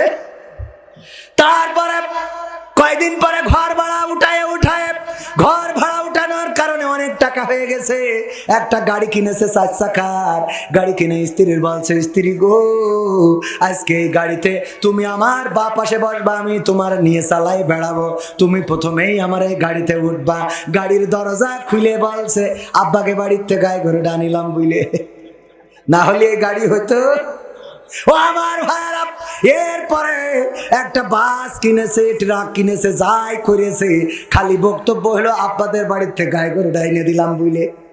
এখন আমার ধারণা হলো যদি মারা যায়, মারা যাওয়ার পরে বেহেশতের সিঁড়িতে যখন মাওলানার সাথে বেগম সাহেবার দেখা হবে, তখন ধাক্কা দে বলবা আব্বাকে বাড়িতে গায়ে গরুটা আনিলাম বুঝলে। তাহলে তোমার জান্নাতেও যাওয়া হইতো। আছে না নাই? ওরে বাবা, অকৃতজ্ঞ কাকে বলে? আল্লাহ রাসূল বলছে এই অকৃতজ্ঞ হওয়ার কারণে ওরা জাহান্নামে বেশি। কারণ কয় নম্বর কারণ? 2 নম্বর কারণ, তারা বেশি বেশি অভিশাপ দেয়। কি সাপ দেয়? দুড়া নাম, জাত নাম, কালাস নাম, গোখরা না, ওরা দেয় অভিশাপ। কি সাপ? এও এক ধরনের সাপ। সাপ না সাপ না, যন্ত্র আছে আমাদের দেশে, অনেক যন্ত্র, গাড়ির যন্ত্র, মেছালোর যন্ত্র, আপনার বাসের যন্ত্র, মোবাইলের যন্ত্র, আছে না নাই? সিলাইরেসের যন্ত্র, বিভিন্ন রকম যন্ত্র আছে। আর বাঙালি একটা যন্ত্র আবিষ্কার করলো, তার নাম হলো ষড়যন্ত্র। ঠিক না বে ঠিক? এই এটা একটা যন্ত্র, যেই যন্ত্র দিয়ে মানুষকে ষড় করা যায়। সুবহানাল্লাহ বলবেন না? কয় সুবহানাল্লাহ? এ সহ্য না করে পারা যায়? ওরে বাবা, সুবহানাল্লাহ আলহামদুলিল্লাহ এগুলো বুঝে শুনে তো বলবে। বুঝে শুনে বলার দরকার আছে না? একটু ওয়াজ শোনার সময় একটু খেয়াল করবেন। একজন ওয়াজ শুনতে শুনতে ঘুম পড়েছে, তো এখন হুজুর কালেকশন করতেছে, বলছে 50,000 টাকা দেওয়ার মতো কে আছেন, হাত উঁচু করেন, দোয়া করে দেব। কেউ হাত উঁচু করে না, করে না, করে না। হুজুর জোরে চিল্লায় বলছে, কে আছেন, হাত উঁচু করেন। ও ঘুমিতে উঠে পরে হাত উঁচু, মানে এর আগের টুক তো শুনতে পাইনি। হাত উঁচু করার পরে দেখে কেউ হাত তোলে নাই, শুধু ও একা। এরপরে হুজুর বলছে, যুবক তোমার নাম কি? বলছে হযরত মাওলানা ইমরান হুসাইন। বলছে আল্লাহ, 50,000 টাকা দেওয়ার মতো তোমার একজন বান্দা পাইলাম। আল্লাহ তুমি ইব্রাহিম, আমার ইমরান হুসাইনকে কবুল করে নাও, নেখায়াত দিয়ে দাও। আর ও পকেটে হাতে দেখে 50 টাকাও তো নেই। এই জন্যে ওয়াজ শোনার সময় একটু বুঝে শুনে হাত উঁচু করার দরকার আছে না নাই? ইমাম সাহেব তারাবি পড়ায়, হঠাৎ যে ঘুম এসে গেছে, ঘুমাইছে। মা ইফতার করে যেয়ে শুয়েছে, ঘুম এসে গেছে। ঘুমাইয়ে উঠে দেখে 10 মিনিট পার হয়ে গেছে। ঝাঁপ দিয়ে উঠে আড়াই ছিল পাঞ্জাবি, ওইটা ঘাড়ের উপরে দিয়ে নিয়ে মসজিদে দৌড়। আড়া পর্যন্ত আলনা, আলনা থেকে পাঞ্জাবি নিয়ে দেও দৌড় মসজিদে। তো ইমাম সাহেব খেপে গেছে, হুজুর এত দেরি হলো কেন আপনার? বলছে ভাই রে, ইফতার করি ঘুম শুইছি, হঠাৎ ঘুম এসে গেছে, খেয়াল করিনি, 10 মিনিট পার হয়ে গেছে। আলিফ লাইলা দেখবো কখন? তখন আবার আলিফ লাইলা ছিল। তারা বিপরীতে আবার আলিফ লাইলা দেখতে যেতে হইতো, মনে আছে আপনাদের? মুরব্বীদের মনে থাকার কথা। আলিফ লাইলা দেখবো কখন? হুজুর বলে টেনশনের কিছু নেই, আমি একটু টেনে দিবানে। টেনে দেওয়ার রাস্তা আছে না? আমি একটু টেনে দিবানে, টেনশন করার কিছু নেই। এই বলে হুজুর বলছে একটু পাঞ্জাবিটা গায়ে দিয়ে নি। পাঞ্জাবি গায়ে দিতে দিতে আরো 5 মিনিট পার হয়ে গেছে। সভাপতি আর হুজুর কি আছে আপনার? মানে একটু মাজাটা ছাড়াই নিলাম, অনেকক্ষণ বসে রয়েছে। এই হুজুর কি হচ্ছে আপনার? কয় ভাই রে, পাঞ্জাবিটা গায়ে দিয়ে এখনো হাতা খুঁজে পাইলাম না। হাতা খুঁজতে খুঁজতে তো সময়টা চলে যাচ্ছে। তখন বিদ্যুৎ ছিল না, হারিকেনের আলো। হারিকেনের ভলিউম বাড়াই দিয়ে বলছে একটু হুজুরের গলার কাছে ধর। গলার কাছে ধরে দেখে হাতা খুঁজে পাবে কি? হুজুর তো ওই যে আলনায় ছিল বোর সায়া, ওইটাই নিয়ে গলায় পরায় বসে রয়েছে। ও কিয়ামত পর্যন্ত আর খুঁজে পাবে? তার মানে হুতোষে আসলেই হবে। মাঝে মাঝে হুতোষে বলবেন না, বুঝে শুনে বলবেন। ভাইয়ের আমার, বাঙালির আবিষ্কার করলো ষড়যন্ত্র, আর আমার মা বোনেরা আবিষ্কার করলো এমন একটা সাপ যার নাম অভিশাপ। যদি ছেলে একটু 1 থেকে 2 করে, অমনি বল আল্লাহ তোর মরণ করে না কেন? বিটার বউ যদি কিছু করে, কয় তুই মরিস না কেন? স্বামী যদি কিছু করে, কয় আজরাইল তোমার চেনে না কেন? বলে না, বলে না? ওরে আমি পারি না, আর পারি না, আমার স্বামী কেন মরে না? আজরাইল কি চিনে নাই আমার স্বামী রে গো, আমি পারি না, আর পারি না। আছে না নাই? গানও গাই, আমি পারি না, আর পারি না, আমার স্বামী কেন মরে না? আজরাইল কি চিনে নাই আমার স্বামী রে গো, আমি পারি না, আর পারি না। একজন স্ত্রী, এমন একজন নারী আমাকে ফোন করেছে মাসখানেক আগে। আমি ফোনটা রিসিভ করলাম, বলতেছে হুজুর আপনি কি সেই হুজুর? বললাম কোন হুজুর? কয় ওই যে এভাবেও ভালো কাজ করা যায়, প্রশ্ন করে উত্তর দেন, এই হুজুর কিনা আপনি? বললাম হ্যাঁ। বললো হুজুর একটা প্রশ্ন আপনার কাছে একটু করার জন্য ফোন দিয়েছি। আমি বললাম করেন, অসুবিধে নেই।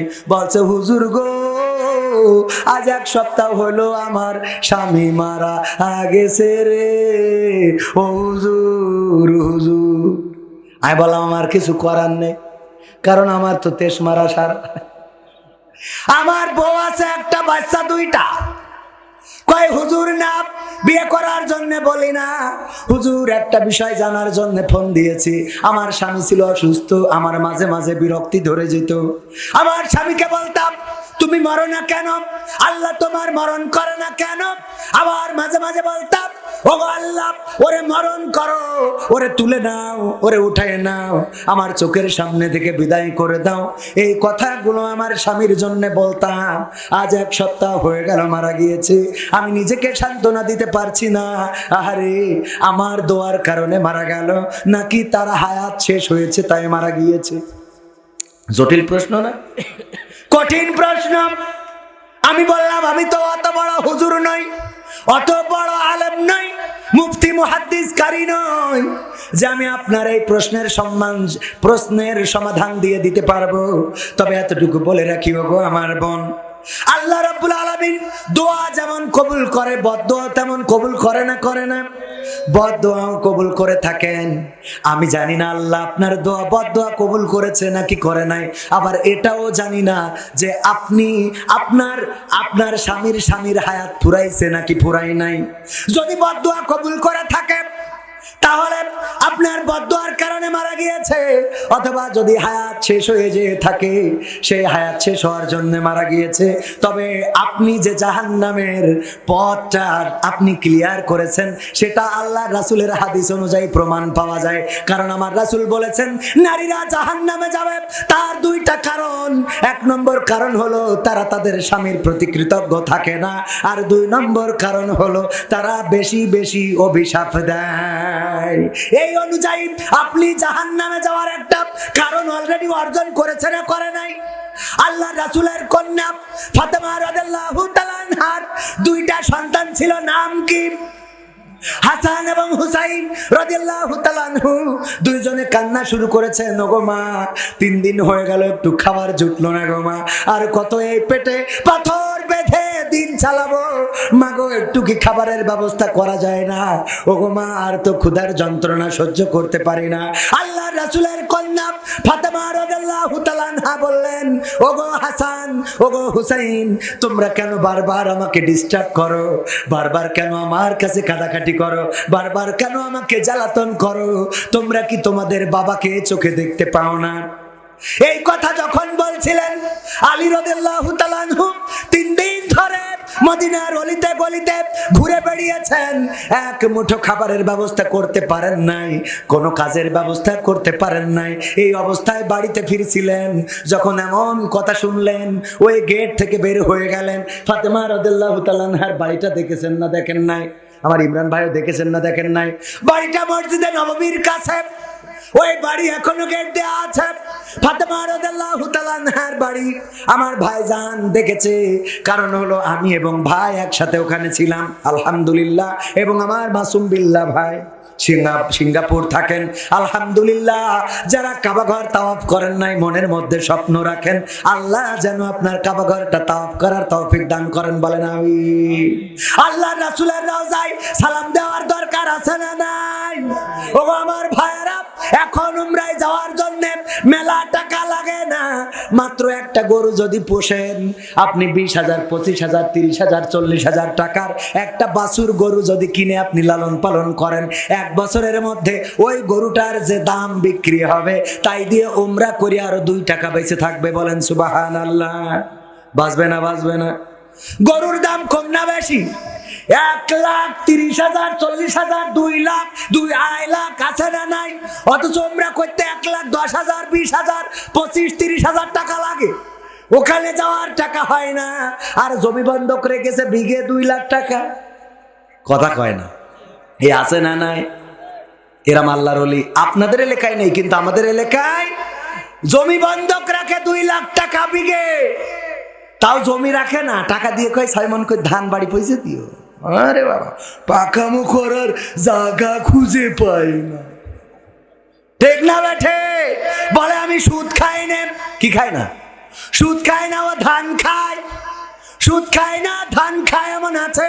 ওগো আমার ভাইরা, আল্লাহর নবীর জামাতা আলী রাদিয়াল্লাহু তাআলা আনহু বের হয়ে গেলেন। আল্লাহর নবীর কন্যা ফাতেমা রাদিয়াল্লাহু তাআলা আনহা দেখলেন স্বামী ঘরে ঢুকছিল, হঠাৎ করে আবার বের হয়ে গেছে। হাসান হুসাইনকে ডেকে বললেন, তোমাদের বাবা কই?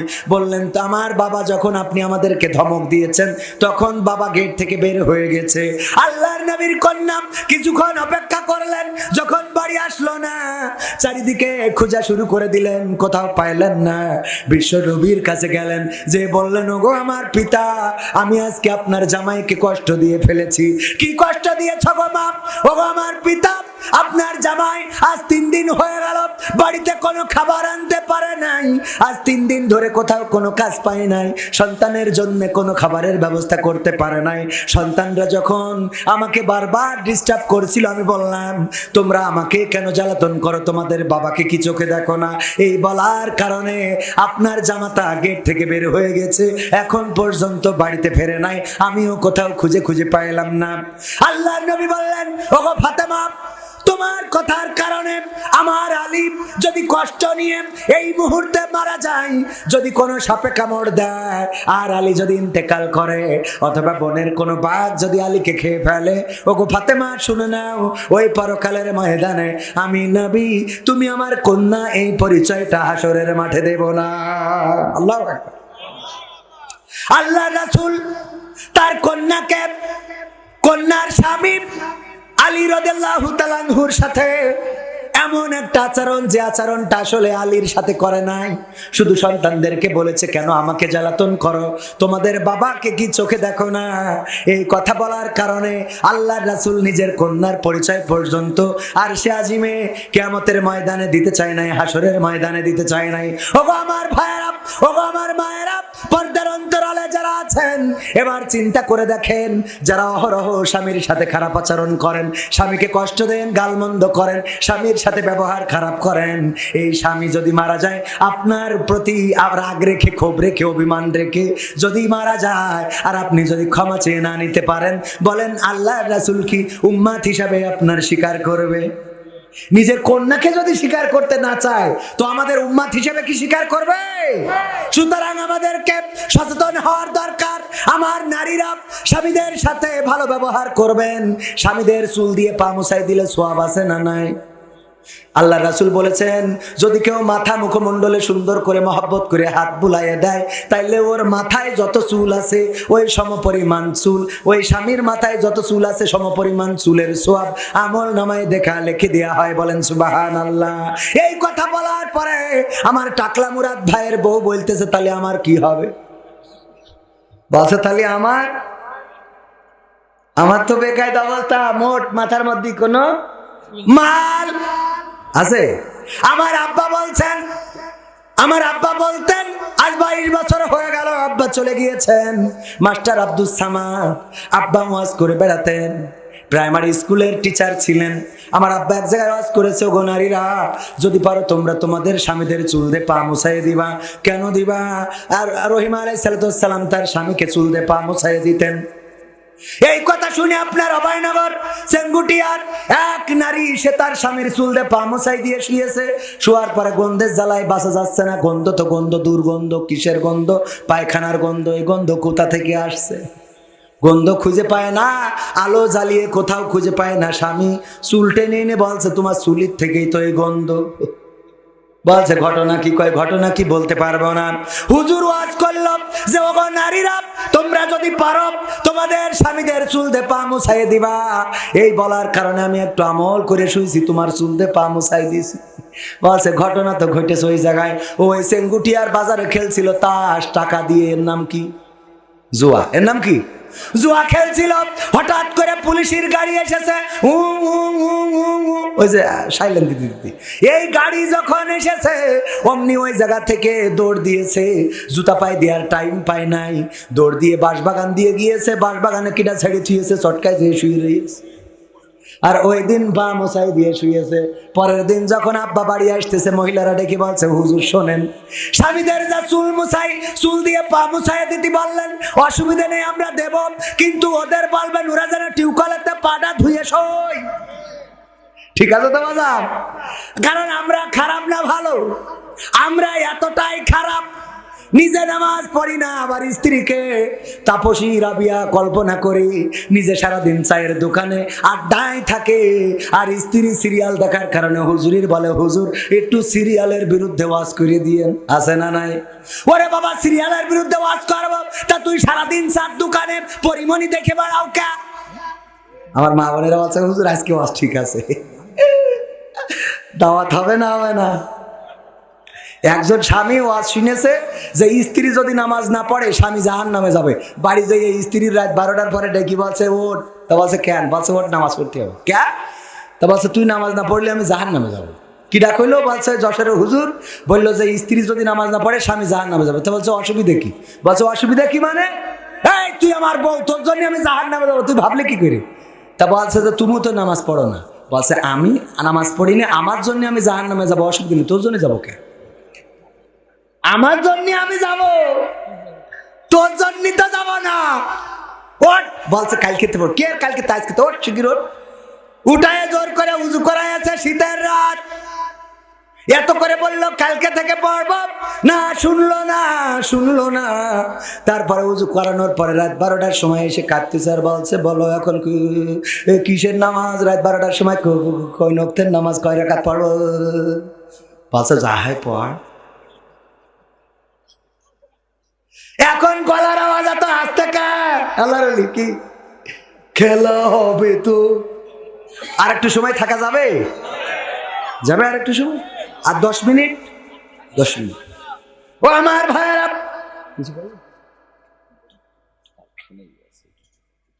আমি বুঝতে পারছি যে এরা শর্টফট করতেছে। ও আমার ভাইয়েরা, আল্লাহর বান্দারা, যত রিকোয়েস্ট আছে রাখবো না, রাখবো। কোরআনের পাখির গান শুনতে চান কিনা? চান? আর আমার যুবকদের পছন্দের একটা গান আছে না নাই? তুমি যার লাগিয়া, শোনাবো। এটাও আমার যুবকদের নসিহতমূলক গান। আবার নতুন একটা গান করেছি, বলবো? কইছে খুঁজে পাচ্ছি না। আল্লাহ তাআলার বান্দা তুমি নামাজ কেন পড়ো না? কোরআনেরই বিধান মতো জীবন কেন গড়ো না? আল্লাহ তাআলার বান্দা তুমি নামাজ কেন পড়ো না? কোরআনেরই বিধান মতো জীবন কেন গড়ো না? মুখে বলো বান্দা, খোদার অন্তরে তারা কোনা। বন্ধু তুমি ডাকার মতো রবকে ডাকো না, বন্ধু তুমি ডাকার মতো রবকে ডাকো না, বন্ধু তুমি ডাকার মতো রবকে ডাকো না। আজান হলে যাও না তুমি মসজিদের ওই ঘরে, ডাকলে বলো পড়বা নামাজ আর কটা দিন পরে। বলে না? আজান হলে যাও না তুমি মসজিদের ওই ঘরে, ডাকলে বলো পড়বা নামাজ আর কটা দিন পরে। হায়াত তোমার আছে কয়দিন সেই খবর তো রাখো না। বন্ধু তুমি ডাকার মতো রবকে ডাকো না, বন্ধু তুমি ডাকার মতো রবকে ডাকো না, বন্ধু তুমি ডাকার মতো রবকে ডাকো না। রোজার মাসে রাখতে রোজা কষ্ট লাগে বেশ, রাখলে রাখো প্রথম রোজা আর কখনো শেষ। এরকম আছে না নাই? রোজার মাসে রাখতে রোজা কষ্ট লাগে বেশ, রাখলে রাখো প্রথম রোজা আর কখনো শেষ। আল্লাহ তাআলার দেওয়া সুযোগ কাজে কেন লাগাও না? বন্ধু তুমি ডাকার মতো রবকে ডাকো না, বন্ধু তুমি ডাকার মতো রবকে ডাকো না, বন্ধু তুমি ডাকার মতো রবকে ডাকো না। সুদের টাকাই করো তুমি কত বাড়ি গাড়ি, ভাবো না যে এই দুনিয়া যাইতে হবে ছাড়ি। সুদের টাকাই করো তুমি কত গাড়ি বাড়ি, ভাবো না যে এই দুনিয়া যাইতে হবে ছাড়ি। যাকাতেরই টাকার হিসাব তুমি কেন রাখো না? বন্ধু তুমি ডাকার মতো রবকে ডাকো না, বন্ধু তুমি ডাকার মতো রবকে ডাকো না, বন্ধু তুমি ডাকার মতো রবকে ডাকো না। আল্লাহ তাআলার বান্দা তুমি নামাজ কেন পড়ো না? কোরআনেরই বিধান মতো জীবন কেন গড়ো না? আল্লাহ তাআলার বান্দা তুমি নামাজ কেন পড়ো না? কোরআনেরই বিধান মতো জীবন কেন গড়ো না?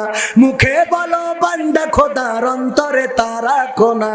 বন্ধু তুমি ডাকার মতো রবকে ডাকো না, বন্ধু তুমি ডাকার মতো রবকে ডাকো না, বন্ধু তুমি ডাকার মতো রবকে ডাকো না। ওই সেই মুসাফিরের কথা মনে আছে নাকি? শোনাবো। আল্লাহর নবী বললেন, ওগো আমার সাহাবীরা, এই মুসাফিরের এখন চিন্তা কি হবে? বললে এই মুসাফিরের চিন্তা হবে লতাটা কাটতে যতটুকু সময় বাকি, এই মানুষটার কবরে যেতে, মারা যেতে ততটুকু সময় বাকি। আল্লাহ রাসূল বললেন, ওগো আমার সাহাবীরা, একটু মিলায়ে নাও, একটু কান খুলে শুনে নাও। আমি যে মুসাফিরের কথা বললাম, ওই মুসাফির হলো আমরা, এই পৃথিবীর মানুষগুলো। আমি যে কূপের কথা বললাম, ওটা হলো দুনিয়া। আমি নিচে যে সাগর সাপের কথা বললাম, এটা হলো কবর। কবর প্রতিনিয়ত ডেকে চলেছে। আমি যে উপরে বাঘের কথা বললাম, এটা হলো আজরাইল। আজরাইল পথে বসে আছে। আর আমি যে লতার কথা বললাম, এই লতাটা হলো মানুষের হায়াত। এই হায়াতটা, যার লতা যতটুকু মোটা, ওই মানুষটা ততদিন বাঁচবে। শুধু তাই নয়, আমি যে ইঁদুরের কথা বললাম, একটা সাদা ইঁদুর এবং একটা কালো ইঁদুর, একটা রাত এবং একটা দিন, প্রতিদিন রাত আর দিন তোমার আসছে আর যাচ্ছে, আর ওই হায়াত নামের লতাটাকে কুটকুট কুটকুট করে কেটে দিচ্ছে। রাত দিন যেতে যেতে যেতে যেতে এমন একটা দিন আসবে, যেই দিন চিরজন্মের মতো বিদায় নিয়ে অন্ধকার কবরে চলে যেতে হবে। এখন কি বোঝা গেছে? ওগো আমার সব ভাইয়েরা, আল্লাহ রাসূল সাহাবীদেরকে প্র্যাকটিক্যালে বুঝালেন কেমন হবে এই দুনিয়ার জিন্দেগি। আমার যুবকেরা, তরুণেরা, কিশোরা, এই ভাই ওঠেন কেন? মতো ধরেছে নাকি? হ্যাঁ, আর একটু সময় থাকা যাবে তো? কোরআনের জন্য, ইসলামের জন্য, দ্বীনের জন্য আর একটু সময় কি কুরবানি করা যাবে না? করা যাবে। আর একটা ওয়াজ না শোনালি ভাল লাগছে না, শোনাবো? শোনাবো। লাইলির প্রেমে পড়েছে মজনু। এই মুরব্বীরা, আপনারা খারাপ মনে করেন না, এই কথাটা শুনতে হবে ভালো করে, শুনলে বুঝতে পারবেন। একটু পরে টের পাবেন, একটু পরে। লাইলির প্রেমে মজনু। মজনু দেখার জন্য লাইলির বাড়ির গেটের সামনে ভিড় করেছে। মজনু গিয়েছে, যাওয়ার পরে লাইলি শুনেছে মজনু এসেছে দেখা করার জন্য, কিন্তু লাইলি দেখা দিবে না। প্রতিদিন দুধ পাঠায় দেয় মজনুকে খাওয়ানোর জন্য। এই খবর চারিদিকে ছড়িয়ে গেছে যে মজনুর জন্য লাইলি দুধ পাঠায় আর মজনু খায়। এই ওয়াজ শোনার পরে অনেক মজনু যে গেটের সামনে জড়ো হয়েছে। একজন, দুইজন করতে করতে 20-30 জন, 50 জন, 100 জন হয়ে গেছে। লাইলির কাছে খবর গেল, ওগো লাইলি, তোমার প্রেমের পাগল এখন একজন না, এখন 100 জন হয়ে গেছে গো। এখন তো একটা গায়ে গরুর দুধে হয় না, আরো 2-10টা গায়ে গরুর দুধ লাগবে। বলল, এই যুবক, ওটো খান, একটুখানি বসো, একটুখানি, শেষের পথে চলে এসে। লাইলি বলল, আমার আসল মজনুকে বাছাই করে দাও। বললে, আসল মজনু কেমন করে বাছাই করব? বলল, তোমরা যদি না বোঝো আমি তোমাদের বুদ্ধি দেই, শুনে নাও। বলল, তাইলে বুদ্ধি দেন। তার শহীদদেরকে ডেকে বলল, আজকে খালি গিলাস নিয়ে যাবা, নিয়ে যেয়ে বলবা লাইলি রক্ত চেয়েছে, রক্ত দিবা। কিডা কিডা কে রক্ত দিতে পারবা? লাইলির জন্য খালি গিলাস ধরবা। যে খালি গিলাস ধরেছে আমার চাচা দৌড়, বলছে, ও আমি রক্ত দিতে পারবো না, অত প্রেমিক আমি হই না। হাই রে, আমার ইমরান ভাই ধরেছে। ইমরান ভাই বলে না, আমিও দেব না, উঠে চলে গেছে। আর একজনের, এরকম নকল প্রেমিক আছে না নাই? ফজা বলতেছে আবেদা, তোমার জন্য আমি জীবন দিতে জানি। বলছে, সত্যি? বলছে, একদম আল্লাহর কসম। বলছে, ওই যে ট্রেন যাচ্ছে ওর নিচে মাথাটা দাও দিন। বলছে যে এটা কোনো ব্যাপার হইলো? আমি ট্রেন যাচ্ছে মাথা দিয়ে দেবো, এক্ষুনি কাটা পড়ে মারা যাবো, কোনো অসুবিধা নেই। তোমার জন্য জীবন দিতে আজকে লাইলাতুল ফেব্রুয়ারি প্রমাণ করে দেবো যে আমি কেমন করে জীবন দিতে পারি। বলছে, তা দাও। বলছে, দিদি তো অসুবিধা নেই, অসুবিধা হলো অন্য জায়গায়। কোথায়? আমি যদি আজকে ট্রেনের তলে মাথা দিই আর কাটা পড়ে মারা যাই, মানুষ এসে জিজ্ঞেস করবে ও মারা গেল কি করে? তখন বলবে, আবেদা বলেছিল প্রেমের পরীক্ষা নিয়েছিল, এই জন্য ও ট্রেনের নিচে মাথা দিয়ে কাটা পড়ে গেছে। এরপরে ওরা 999 কল দেবে, পুলিশ এসে তোমার ধরে নিয়ে যাবে। বিচার হবে আদালতে, যখন প্রমাণ হয়ে যাবে যে তোমার জন্যই আমি জীবন দিছি ট্রেনের নিচেই, তখন তোমার ফাঁসি হবে। তোমার ফাঁসি হওয়ার পরে আমি কান নিয়ে বাঁচবো। ফাঁসি হওয়ার পরে ও কান নিয়ে বাঁচবে। তা এই ট্রেনের তলে কাটা পড়ে মরে গেল, ওটা কিনা? কত বড় শয়তান! পরীক্ষায় দেয় মানুষের বুঝেই রাখে, চিন্তা করতে পারছে? ও আমার ভাইয়েরা, এরকম নকল প্রেমিক আছে না নাই? নকল প্রেমিক গুলো সব চলে গেল। আসল মজনু যে সে বসে আছে, বসে থাকার পরে বলল যে লাইলি রক্ত চেয়েছে, অমনি বলল গিলাস ধরো, আর হাতে ছিল ছুরি, ঘেঁচাং করে কেটে গিলাস ভরিয়ে দিলে, নেও যত লাগে নেও, পাঠাই দাও। এরকম আসল মজনু আছে না নাই? ও আমার ভাইরা, কোরআনের জন্য, দ্বীনের জন্য, ইসলামের জন্য, আল্লাহ ও তার রাসূলের জন্য যদি ডাক আসে, রাজপথে যদি থাকা লাগে, বুকের রক্ত যদি ঢালা লাগে, রক্ত ঢেলে দেব। রক্তের সাগরে সাঁতার কেটে কেটে বাংলার জমিনে একটি রক্তাক্ত বিপ্লবী কালেমার পতাকা উড়ানোর জন্য প্রস্তুত আছেন? কারা কারা একটু হাত উঁচু করে? নারায়ে তাকবীর! আল কোরআনের আলো, আল হাদিসের আলো, আমার নেতা তোমার নেতা, নারায়ে তাকবীর! এবার ভাইরা আমার, আরেকবার একটু হাত উঁচু করেন, টান টানা করেন, এরকম করে আল্লাহকে দেখান। হাত দেখাইলেন কার? যে আল্লাহর কাছে রক্ত দিতে চাইলেন, ওই আল্লাহ রক্ত নেওয়ার আগে বলেছে বিআমওয়ালিকুম, আগে মাল দাও, আনফুসিকুম, তারপরে জান দাও। আল্লাহ বলেছেন ইন্নাল্লাহা ইশতারা মিনাল মুমিনিনা আনফুসাহুম ওয়া আমওয়ালাহুম বিআন্না লাহুমুল জান্নাহ। ও ঈমানদারেরা, তোমাদের জানমালের বিনিময়ে আমি জান্নাতটা বিক্রি করে দিই। সেই জান্নাত কেনার দরকার আছে না নাই? যারা হাত উঁচু করেছেন, পকেটে যা আছে সব এখন হাত লাগায় উজাড় করে দিয়ে দেবেন। আমার পকেটে তো কিছু নাই, আমার ক্যামেরাম্যান দেবে।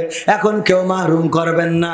মাত্র 5টা মিনিট এই মাদ্রাসার জন্য 5 টাকা, 10 টাকা, 20 টাকা, 50 টাকা, 1000 টাকা, 2000 টাকা, 100 টাকা, যার যা পকেটে আছে দিবে। আমার ভাইয়েরা, আমি মুসাফির মানুষ, কেউ উঠবেন না। যদি না ওঠেন এখনো 2-1টা গান শোনাবো, আর যদি উঠে চলে যান গো। হ্যাঁ, ও আমি ব্যক্তিগত ভাবে 500 টাকা দিলাম। আল্লাহ আমার স্ত্রীর হায়াতটা বাড়াই দাও, মাজাহাই হবেন। আল্লাহ তুমি আমার সন্তানদের কবুল করে নাও, বলেন আমি। 500 টাকা আমি দিয়ে গেলাম আমার স্ত্রীর নামে। একজন ফোন দিয়েছে, ও দূর, আর দূর, বুঝতে পারিনি, আমার কাছে দিয়েছে তো। ছোট মানুষ তো একটু ভুল হয়ে যায়, মনে কিছু করা যাবে। অনেকের মা নাই, বাবা নাই। মা যদি থাকতো, মায়ের জন্য একটা শাড়ি কিনতে গেলে 1000 টাকা লাগতো। বাবা যদি থাকতো, 500 টাকার একটা লুঙ্গি লেগে যেত। যেই মা চিরজন্মের মতো বিদায় নিয়েছে, যেই বাবা অন্ধকার কবরে, ওই মায়ের জন্য, বাবার জন্য 500-1000 টাকা আল্লাহর নবীর ঘরে, আল্লাহর রাসূলের ঘরে দেয়া যাবে কি যাবে না? যে আমার ভাইজান ইমরান ভাই 200 টাকা, দেখেন এই টাকা অতীতে কেউ বানাতে পারেনি, ঠিক না বেঠে? আমরাই বানিয়েছি। কত সুন্দর টাকা, 200 টাকার একখান নোট করলো দান। আল্লাহ বাড়িয়ে দাও, সম্মান নেক, আর বাসনা পুরা করে দাও। আমি এখনো মাহফিল শুরু করিনি, আমি কিন্তু আজ এখনো শুরু করিনি, শুরু করবো। আমার চাচা নাম কি? কামরুল ইসলাম চাচাজি আমার সামনে বসে আছেন। আমার ওয়াজে অনেক সময় মুরব্বীরা থাকতে চায় না, কিন্তু উনি শ্রদ্ধাভাজন মুরব্বী এখনো পর্যন্ত বসে আছেন।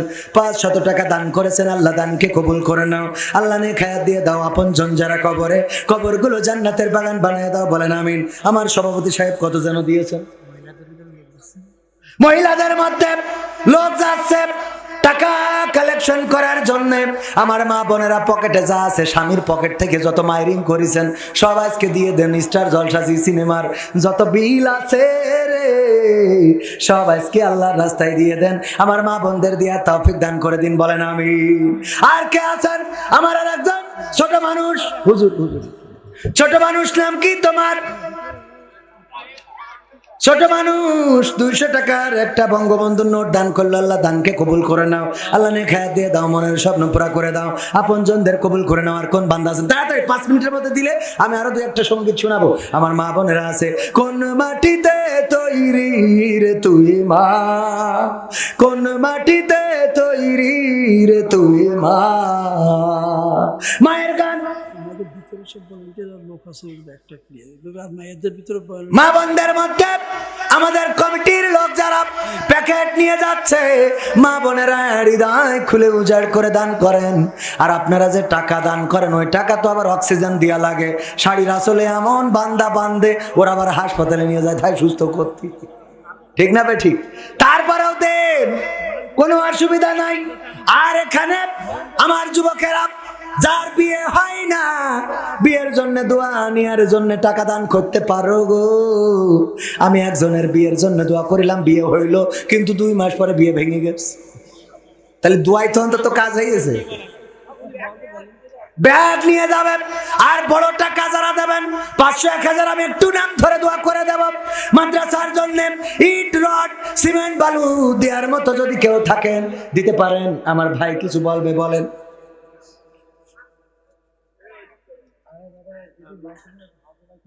হ্যালো, স্বেচ্ছাসেবক ভাইরা যারা আছেন তারা দ্রুত আদায় করুন। হুজুর জানে না, না খেলা হবে না মাসুদ, তুমি ভালো হলে না।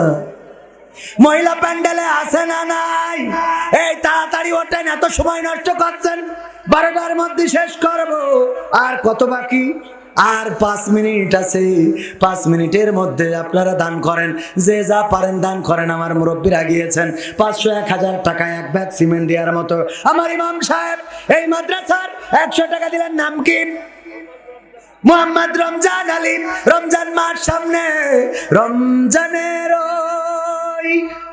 শোনাবো সৌগত লয়ে হাসে দূরে আল হেলাল জানো, কি জানো বেহেশতি বেলাল, যে বেহেশতি বেলাল। রমজানের ওই সৌগাত লয়ে, রমজানের ওই সৌগাত লয়ে হাসে দূরে আল হেলাল জানো, কি জানো বেহেশতি বেলাল, যে বেহেশতি বেলাল, বেহেশতি বেলাল, যে বেহেশতি বেলাল। আমর বিল মারুফের নাম, আমর বিল মারুফের নাম, আমর বিল মারুফের নাম, আমর বিল মারুফের নাম। সিয়াম দিল খুলে, সিয়াম দিল খুলে, সত্য ন্যায়ের সাধিত দিন আশুক দুলে দুলে, আশুক দুলে দুলে। আমর বিল মারুফের নাম, আমর বিল মারুফের নাম, আমর বিল মারুফের নাম, আমর বিল মারুফের নাম।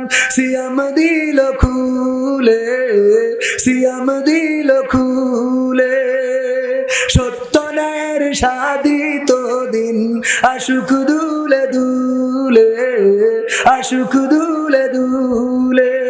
ছড়িয়ে পড়ুক ঘরে ঘরে, ছড়িয়ে পড়ুক ঘরে ঘরে, বেচাইন বেহাল জানো, কি জানো বেহেশতি বেলাল, যে বেহেশতি বেলাল। নেহি আনিল মুনকারের কাজ, নেহি আনিল মুনকারের কাজ, নেহি আনিল মুনকারের কাজ, নেহি আনিল মুনকারের কাজ। এবার শুরু হোক, এবার শুরু হোক। মাহে রমজান গড়তে এলো, সেই কাজেরই লোক, সেই কাজেরই লোক। নেহি আনিল মুনকারের কাজ, নেহি আনিল মুনকারের কাজ, নেহি আনিল মুনকারের কাজ, নেহি আনিল মুনকারের কাজ। এবার শুরু হোক, এবার শুরু হোক। মাহে রমজান গড়তে এলো, সেই কাজেরই লোক, সেই কাজেরই লোক।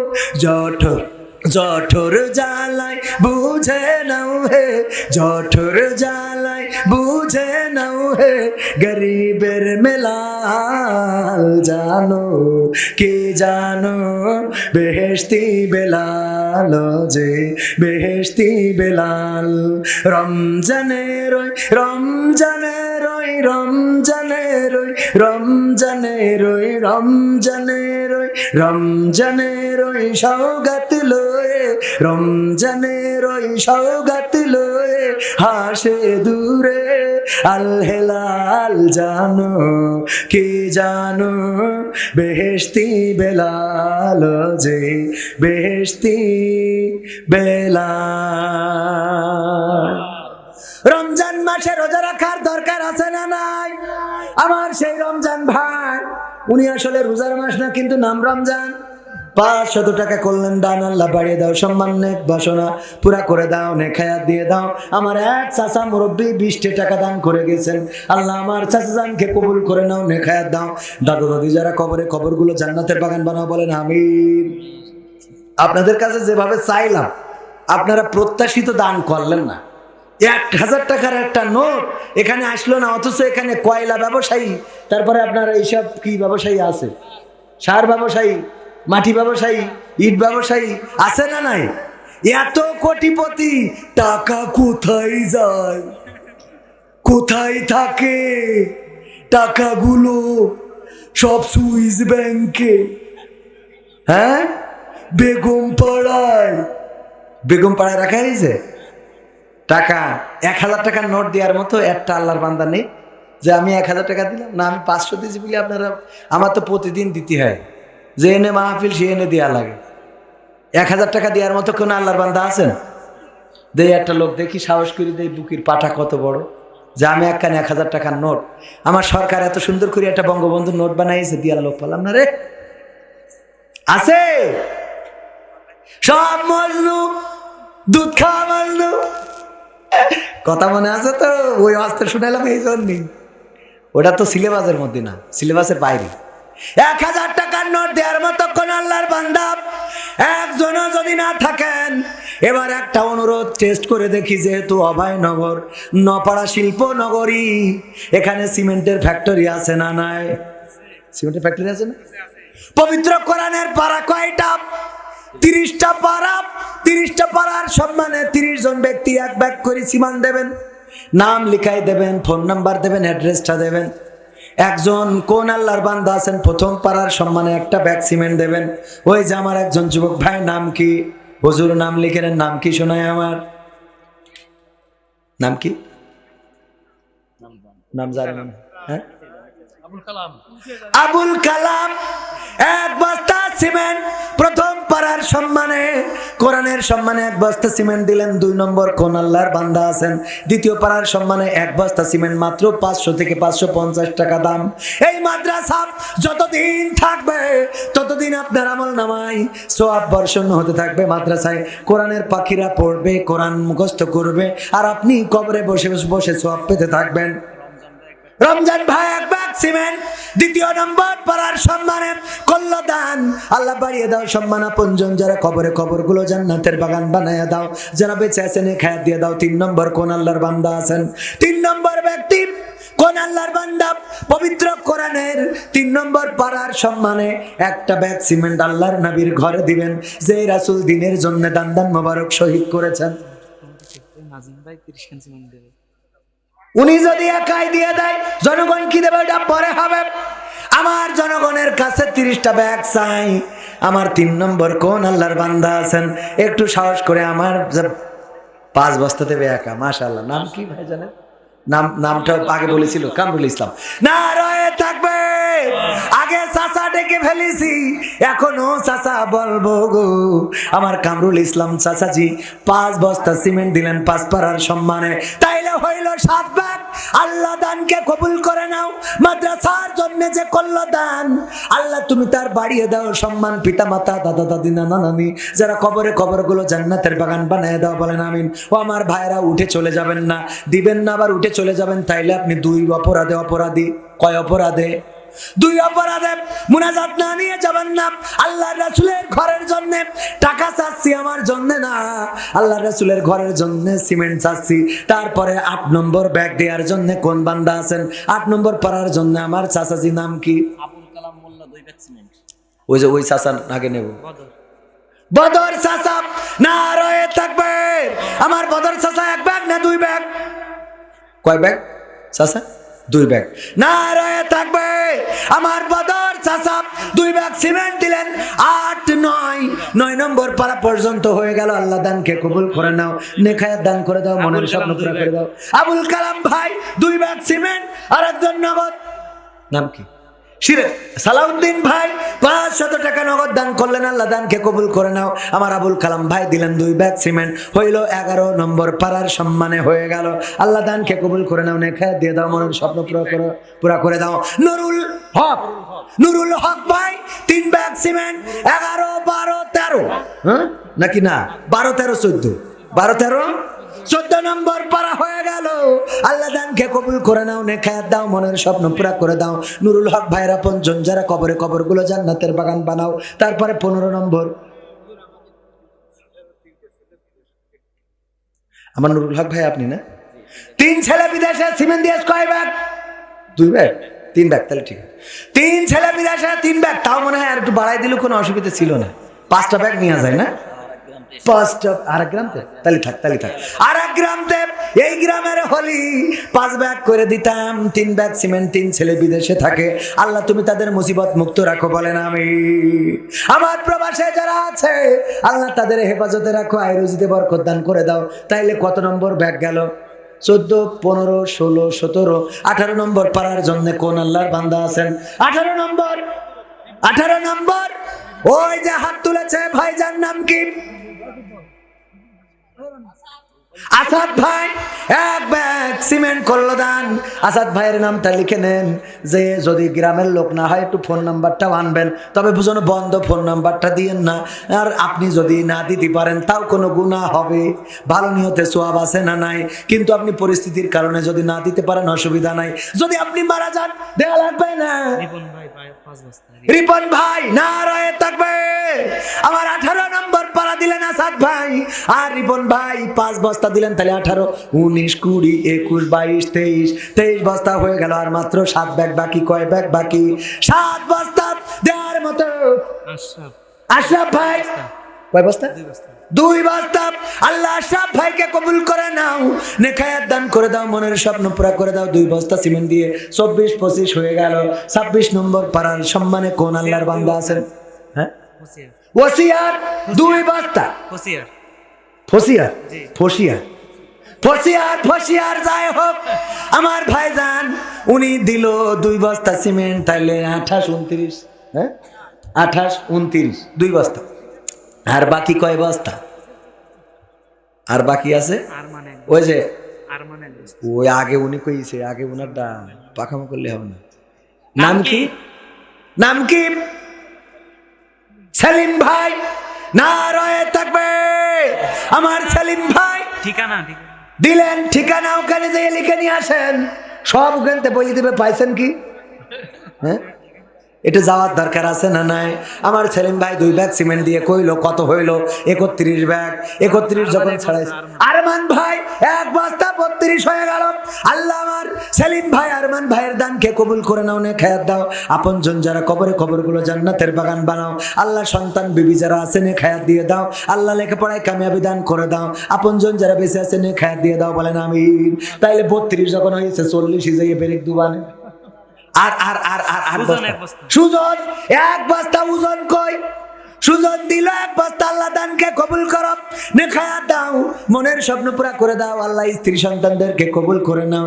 আমার যুবক যারা আছো একটু 1 বস্তা 2 বস্তা সিমেন্ট দান করে দিতে পারো মাদ্রাসার জন্য। তারপরে বলেন ফারুক 1 বস্তা, তাহলে হয়ে গেল 44। আল্লাহ তুমি ফারুক ভাইকে ওমর ফারুক রাদিয়াল্লাহু তাআলা আনহুর সাথে কবুল করে নাও। 34 হয়ে গেল। আল্লাহ দানকে কবুল করে নিয়ে আল্লাহ তুমি সকলের মনের নেক বাসনা পুরা করে দাও, বলেন আমিন। 35 নম্বর কোন আল্লাহর বান্দা আছেন? আল্লাহ রাসূল 40 বছর বয়সে নবুয়ত পেয়েছিলেন, আমরা 40টা বস্তা তুলে দিই। 35 নম্বর। কোন আল্লাহর বান্দা আছেন একটু হাত উঁচু করেন দেখি। আমার যুবকেরা, ওই যে একজন যুবক মানুষ, নাম কি শোনায় আমার? কি নাম বললো? আবুল কালাম। কয় ব্যাগ? কালাম কালাম 2 ব্যাগ। নারায়ে তাকবীর। আমার আলম আবুল কালাম ভাই মুয়াজ্জিন সাহেবের সন্তান, এই মসজিদের মুয়াজ্জিন সাহেবের সন্তান। আল্লাহ 2 ব্যাগ সিমেন্ট দিল, হইল 35-36 ব্যাগ হয়ে গেল। আল্লাহ কবুল করে নাও, নেখায়াত দিয়ে দাও আপনজন যারা কবরে কবর জান্নাতের বাগান বানাও। আর 4 ব্যাগ কোন আল্লাহর বান্দা আছেন? নাম কি? লিটন লিটন ভাই। কয় ব্যাগ? 4 ব্যাগ একাই খেলা হবে। নারায়ে তাকবীর। তুমি যার লাগিয়া, তুমি যার লাগিয়া এমবি ভরো, তার তো বাটন ফোন। ওরে কেমন করে বুঝবে রে সে, কেমন করে বুঝবে রে সে ডিজিটাল তোর মন। তুমি যার লাগিয়া, তুমি যার লাগিয়া এমবি ভরো, তার তো বাটন ফোন। মেসেজ দিলে সিন করে না, দেয় না তো রিপ্লাই। ভিডিও কলে বলবা কথা, ক্যামেরা তার নাই রে, ক্যামেরা তার নাই। ওরে ডিজিটাল এই যুগ জামানাই, ডিজিটাল এই যুগ জামানাই অ্যানালগ তার মন। তুমি যার লাগিয়া, তুমি যার লাগিয়া এমবি ভরো, তার তো বাটন ফোন। প্রেম প্রীতি ভালোবাসা বিয়ের আগে নয়, মনের মধ্যে রাখো যুবক আল্লাহ তাআলার ভয় রে, পরকালের ভয়। ঠিক না বেঠে? প্রেম প্রীতি ভালোবাসা বিয়ের আগে নয়, মনের মধ্যে রাখো যুবক আল্লাহ তাআলার ভয় রে, পরকালের ভয়। ওরে তবেই তুমি মুক্তি পাবা, তবেই তুমি মুক্তি পাবা দোজখের আগুন। তুমি যার লাগিয়া, তুমি যার লাগিয়া এমবি ভরো, তার তো বাটন ফোন। শাহানারা 1 বস্তা। আর মিনা, মিনা কার্টুন ছোটবেলায় দেখতাম, আবার অনেকের নাম মিনায় আছে। আল্লাহ 2 জন বোন দান করলো, দানকে কবুল করে নাও। আল্লাহ নেখায়াত দিয়ে দাও। তালি হইল কত বস্তা? এই পার করেন কেন আপনারা? ছেলে 500 টাকা দিছে। কার ছেলে? মুস্তানের ছেলে। মস্তানা। হ্যাঁ মস্তানা মাস্তানা। তাই না? ছেলে দিছে মাঝে হ্যাঁ কসে মামা, আমি শুনছি মুস্তানের ছেলে। মুস্তানের ছেলে হলে 500 টাকায় মানতাম না। মাস্তানার ছেলে 500 টাকা। আল্লাহ দানকে কবুল করে নাও। মাস্তানা ইন্তেকাল করেছেন, কবরকে জান্নাতের বাগান বানাও। তারপরে 42 হয়ে গেছে। হ্যাঁ 42 হয়ে গেছে। তা কি হাফ সেঞ্চুরি করে দেবো? করে দেবো? হাফ সেঞ্চুরি করলে আপনার একটু দেওয়া লাগবে। শুনুন সভাপতি সাহেব, একটু মন নরম করে বলেন দিন, কয় ব্যাগ দেবো? হ্যাঁ একটু দেন। আল্লাহ 2 বস্তা। মান সম্মান থাকলেও কিছু। আপনি সভাপতি মানুষ, একটু দেখেন আর একটু পকেট ছাড়া দিয়ে আর একটু বেশি করা যায় কিনা। 3 বস্তা। 3 বস্তায় হবে না? হবেন? ওনার সংসারের অবস্থা খুব ভালো না? মাল আছে না? নাই আছে কি না? আপনারা ভালো বোঝেন আছে কি না। থাকলে 5 বস্তা করে দেবো, আর না থাকলে 3 মেনে নেবো। 5-এর পক্ষে কিটা কিটা? ওইটা আলহামদুলিল্লাহ। আচ্ছা ওকে আলহামদুলিল্লাহ। কয় ব্যাগ? 3 ব্যাগ। আমার সভাপতি হযরত মাওলানা আব্দুল আজিজ সাহেব প্রিন্সিপাল ছিলেন। কোন মাদ্রাসার? বালিয়াডাঙ্গা উত্তরপাড়া জামে মসজিদ ও সাবেক প্রিন্সিপাল পায়রা ইসলামিয়া ফাজিল মাদ্রাসার। উনি উপদেষ্টা বালিয়াডাঙ্গা উত্তরপাড়া জামে মসজিদের। কয় ব্যাগ দিলেন? 3 ব্যাগ মাদ্রাসার জন্য দিলেন।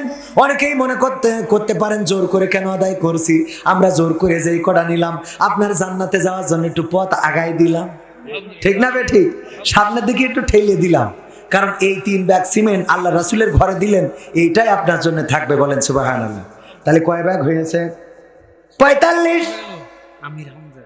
আমির হামজা 500 ইট। আল্লাহ 500 ইট দিল আমির হামজা। কবুল করে নাও, নেখায়াত দাও, মনের স্বপ্ন পুরা করে দাও। আমার চাচা আহমদ 1 ব্যাগ সিমেন্ট 46 হইল। আল্লাহ দানকে কবুল করো। মাত্র 4 ব্যাগ হলে হাফ সেঞ্চুরি। 4 ব্যাগ দেন। চারটে ব্যাগ, আর একবার আর একজনের আল্লাহর রাস্তায় উঠে যান দিন, 4 ব্যাগ দিয়ে দেবো, হাফ সেঞ্চুরি, তারপর মোনাজাত করে বাড়ি যায়। 4 ব্যাগ, 2 ব্যাগ, 2 ব্যাগ করে 2 জন, 1 ব্যাগ করে 4 জন। আছেন কোন আল্লাহর বান্দা আমার ভাইরা? হ্যাঁ, তাড়াতাড়ি বলো, বলেন একটু তাড়াতাড়ি। আজকে এখনো মাহফিল শেষ করলাম না। হ্যাঁ, ইব্রাহিম 3 বস্তা। ইব্রাহিম আল্লাহর নবীর নামে নাম। আমাদের জাতির পিতার নাম কি? একজনের কাছে জিজ্ঞাসা করলাম, উনি যা বললো উনি আমার কোনো অসুবিধা নেই, কিন্তু আমাদের জাতির পিতা হলো ইব্রাহিম আলাইহিস সালাম। আমার ইব্রাহিম আলাইহিস সালামের নামে নাম। উনি 3 বস্তা দিয়ে 49 ব্যাগ করেছেন, আর একজন বাকি 1 বস্তা। হ্যাঁ, 50 পুরোই দেবে। আমার ইমরান হুসাইন ভাই অনেক বড় একজন বক্তা, আমার থেকেও বড় আলেম, দিনদার, ইমানদার, মুত্তাকি, পরহেজগার বান্দা। আল্লাহ তার কণ্ঠটাকে বিশ্বময় কবুল করে নিন, বলেন আমিন। ওনারও বাবা নাই, আমারও বাবা নাই রে। আমাদের বাবারা যারা চলে গেল, বাবার জন্য আমার ভাইজান 500 টাকা দাম 1 বস্তা সিমেন্ট 50 ব্যাগ পুড়িয়ে দিলেন। আল্লাহ বাবার কবরকে জান্নাতের বাগান বানাইয়া দাও।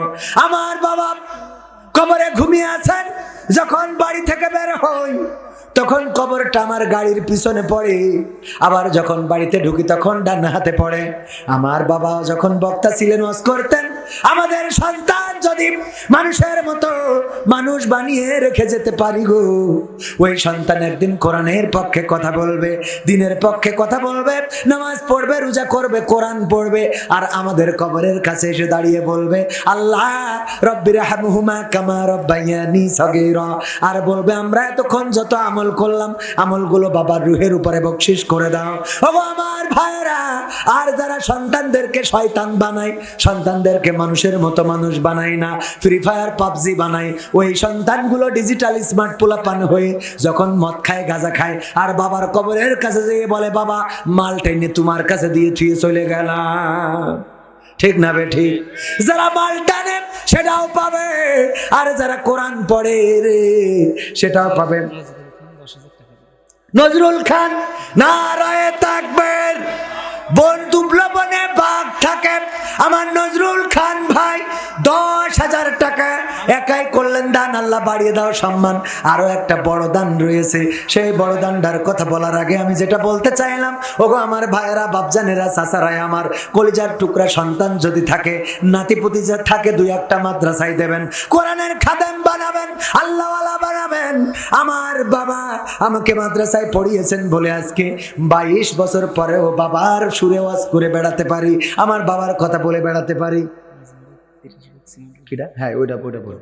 ও আমার ভাইরা, একটা সন্তান যদি মাদ্রাসায় দেন, আর সে যদি কোরআনের খাদেম হয়ে যায়, আপনার জানাজার জন্য ইমাম সাহেবদের অপেক্ষায় থাকা লাগবে না? থাকা লাগবে না। আপনার মিলাদের জন্য হুজুর ডাকা লাগবে না, আপনার দোয়ার জন্য আর কারো ডাকা লাগবে না।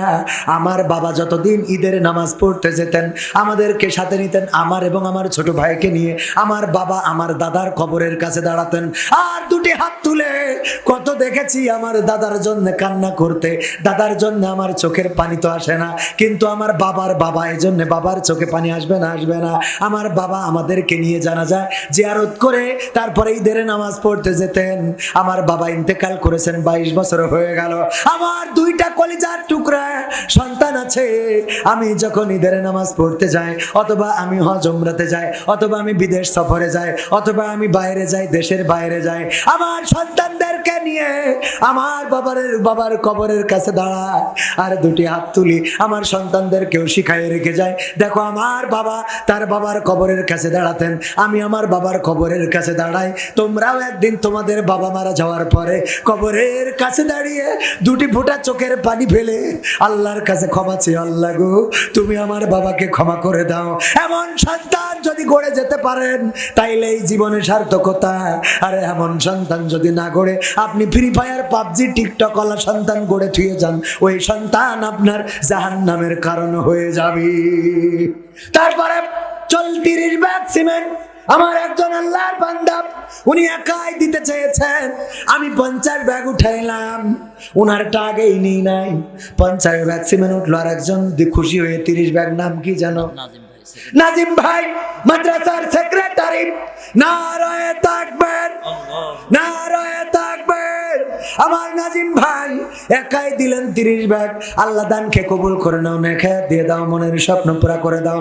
তবে যারা 1 ব্যাগ দিলেন, মনে করেন না আপনার দানটা অনেক ছোট। যার অনেক টাকায় আছে তার কাছে 30 ব্যাগ যা, যার টাকা নাই তার কাছে 1 ব্যাগও তা। এই জন্য আল্লাহর কাছে সওয়াবটা সমান সমান, বলেন সুবহানাল্লাহ। আবু বকর রাদিয়াল্লাহু তাআলা আনহু দান করলেন, অন্য সাহাবীরাও দান করলেন। আবু বকর রাদিয়াল্লাহু তাআলা আনহুর পুটলাটা ছিল ছোট, আর সবার দান ছিল অনেক বড় বড় বড় বড়। আল্লাহর রাসূল বললেন, এটা কার, এটা কার, এটা কার, এটা কার। সব দেখার পরে বললেন, আবু বকরের দানটা আল্লাহর কাছে অনেক বড় হয়ে গেছে। সাহাবীরা মন খারাপ করলেন, আরে আমরা এত দান করলাম, আর আবু বকর অল্প কয়টা দান করে এত বড় কেন হয়ে গেল? আল্লাহর নবী সাহাবীদের মনের অবস্থা বুঝে সবাইকে ডাক দিয়ে বললেন, ওগো আমার ওমর, তুমি কত দান করেছো, বাড়িতে কত আছে? ওগো ওসমান, তুমি কত দান করেছো, বাড়িতে কত আছে? ওগো আলী, তুমি কত দান করেছো, বাড়িতে কত আছে? ওগো ওগো ওমর ফারুক, তুমি বাড়িতে কত আছে? সবাই যার যার মতো বলল, আমি দান করেছি 20,000, বাড়িতে আছে 10,000। দান করেছি 10,000, বাড়িতে আছে 50,000। আবু বকর রাদিয়াল্লাহু তাআলা আনহু বললেন যে, আবু বকর কই? আবু বকরকে একটু ডাকো। আবু বকর দাঁড়িয়ে ছিল একটা পিলারের আড়ালে। সবার দানের কথা শুনে আবু বকর রাদিয়াল্লাহু তাআলা আনহু চোখের পানি ছেড়ে দিয়েছেন, দাড়ি ভিজে টপ টপ করে পড়তেছে। আহারে, কত মানুষ কত বেশি বেশি দান করেছে গো, আর আমি তেমন কিছু দান করতে পারলাম না।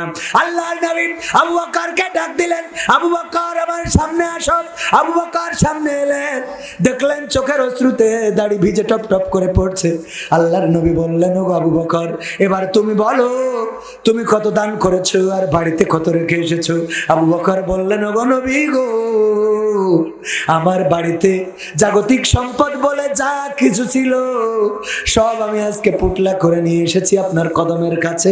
আমার বাড়িতে আল্লাহ ও তার রাসূলের ভালোবাসা ছাড়া আর কোনো কিছু বাকি নাই। আল্লাহু আকবার। এই ছিল দান। আমার একজন বোন দান করেছে, নাম কি? মাইমুনা টিভির পরিচালক জুবায়ের আহমেদ তাশরিফ ভাই। কি করবে? বিয়ে করে। কোরআন কিনতে যত টাকা লাগে সেই টাকাগুলো দিবে। আল্লাহ দানকে কবুল করে নাও, বলেন আমিন। আমার হামিদা বেগম আপা 1 বস্তা সিমেন্ট দিয়েছেন, 81 হয়ে গেছে, আর নেব না, রাত অনেক করে ফেলেছি, আর কথা বলা যাবে না। 12টা বেজে গেছে রে। আগামীতে আবার আসবো ইনশাআল্লাহ। সেই পর্যন্ত আল্লাহ আমাদের সবাইকে নেখায়াত দান করুন, বলেন আমিন। টাকা চাইলে অনেকেই উঠে যায় না? কিন্তু দুবলো বনে বাঘ থাকে, আল্লাহ বাছাইকৃত মানুষদেরকে রেখেছেন। এই যারা বসে আছেন, পরকালের ময়দান, কিয়ামতের ময়দান, এই মাহফিলটা আমার আপনারা নাজাতের ওসিলা হতে পারে। আল্লাহ বলবেন, ইকরা কিতাবাকা কাফা বিনাফসিকা আল-ইয়াওমা আলাইকা হাসিবা। পড়ো তোমার কিতাব, তুমি পড়ে তোমার হিসাব করে দাও। ওই দিন কিতাব উল্টাইলে সব আমলনামা পাওয়া যাবে না, যাবে না।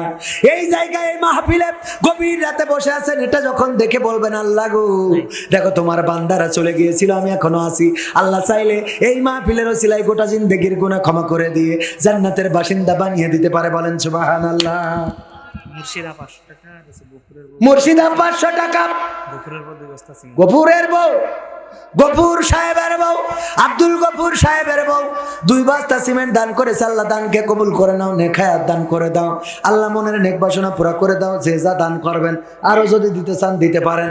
আর কোনো কথা না বলে আমরা আর যারা দেবে তারা এনে লিখে দেন, কোনো অসুবিধা নেই। কোরআন কেনার জন্য একজন ও হয়ে গেছে, তাশরিফ ভাই কোরআন কিনে দেবেন যতখানা লাগে ছাত্রদের জন্য। আল্লাহ দানকে কবুল করি নাও। সিমেন্ট হয়েছে, ইট হয়েছে, আর খালি বাকি রয়েছে বালু। তা বালু ওই রাস্তায় যখন ঢেলে থুয়ে যাবে, ভরে নিয়ে চলে আসবে। হ্যাঁ, ও হ্যাঁ, আমার ভাইজান শোনাবো না? বিদায় দিলাম যারে চলে, সেই না দূরের দেশে, ফেরেশতারা করবে বরণ তোমায় ভালোবেসে। ও আমার ভাইরা, এই মানুষটা যেদিন ইন্তেকাল করলো, আমি আমার ক্যামেরাম্যানকে নিয়ে ছুটলাম, সকালবেলা ছুটে চলে গেলাম পিরোজপুরে। আমি যাওয়ার পরে আল্লামার পরিবারের লোকেরা আমাকে সাইদির কবর যেখানে খনন হচ্ছে সেখানে আমাকে ঢুকিয়ে নিল। আমি নিজ হাতে কবর খোঁড়ার সুযোগ পেয়েছি। ওই কবরে আল্লামার দেহ খানা ধরে নামানোর সুযোগটা আল্লাহ হতভাগাকে দিয়েছিলেন। ওগো আমার ভাইরা, ওই দিন যখন দেখলাম লাখ লাখ মানুষ কোরআনের পাখির জন্য কলিজা উজাড় প্রেমে পাগল হয়ে আল্লাহর দিনের জন্য লড়াই সংগ্রাম করার জন্য কোরআনের ময়দানে কোরআনের যুদ্ধে এসেছে, ইসলামের যুদ্ধে এসেছে, তখন শহীদ হওয়ার পরে তার লাশটাকে আল্লাহ রাব্বুল আলামিন ফেরেশতার মাধ্যমে আসমানে তুলে নিয়ে আর সে আজিমের কাউসারের পানি দিয়ে গোসল করিয়ে তারপরে পৃথিবীতে পাঠিয়ে দিয়েছেন। বলেন সুবহানাল্লাহ। হানজালা রাদিয়াল্লাহু তাআলা আনহুকে ফেরেশতারা বরণ করে নিয়ে গোসল করিয়েছিলেন। এখনকার জামানায় যারা আল্লাহর কোরআনের পাখিদেরকে চেনে না, যারা কোরআনের খাদেমদেরকে চেনে না, যারা আল্লাহওয়ালা ব্যক্তিদেরকে চেনে না, তাদের বরণ করার জন্য আল্লাহর ফেরেশতারাই যথেষ্ট। বলেন সুবহানাল্লাহ। আরেকজন ছোট মানুষ জিয়াদ ভাই, উনার সন্তান, ছোট সন্তানের মাধ্যমে 1000 টাকার একটা নোট দাবি জানিয়েছিলাম, উনি সেই দাবিটা পূরণ করলেন। 1000 টাকার নোট দিয়ে উনি উনার দাবিটা পূরণ করে দিয়েছেন। আল্লাহ কবুল করে নেন, বলেন আমিন। আমার সভাপতি সাহেব 1 মিনিট কথা বলবে, তারপর আমরা মুনাজাত দেব, তারপরে চলে যাব ইনশাআল্লাহ।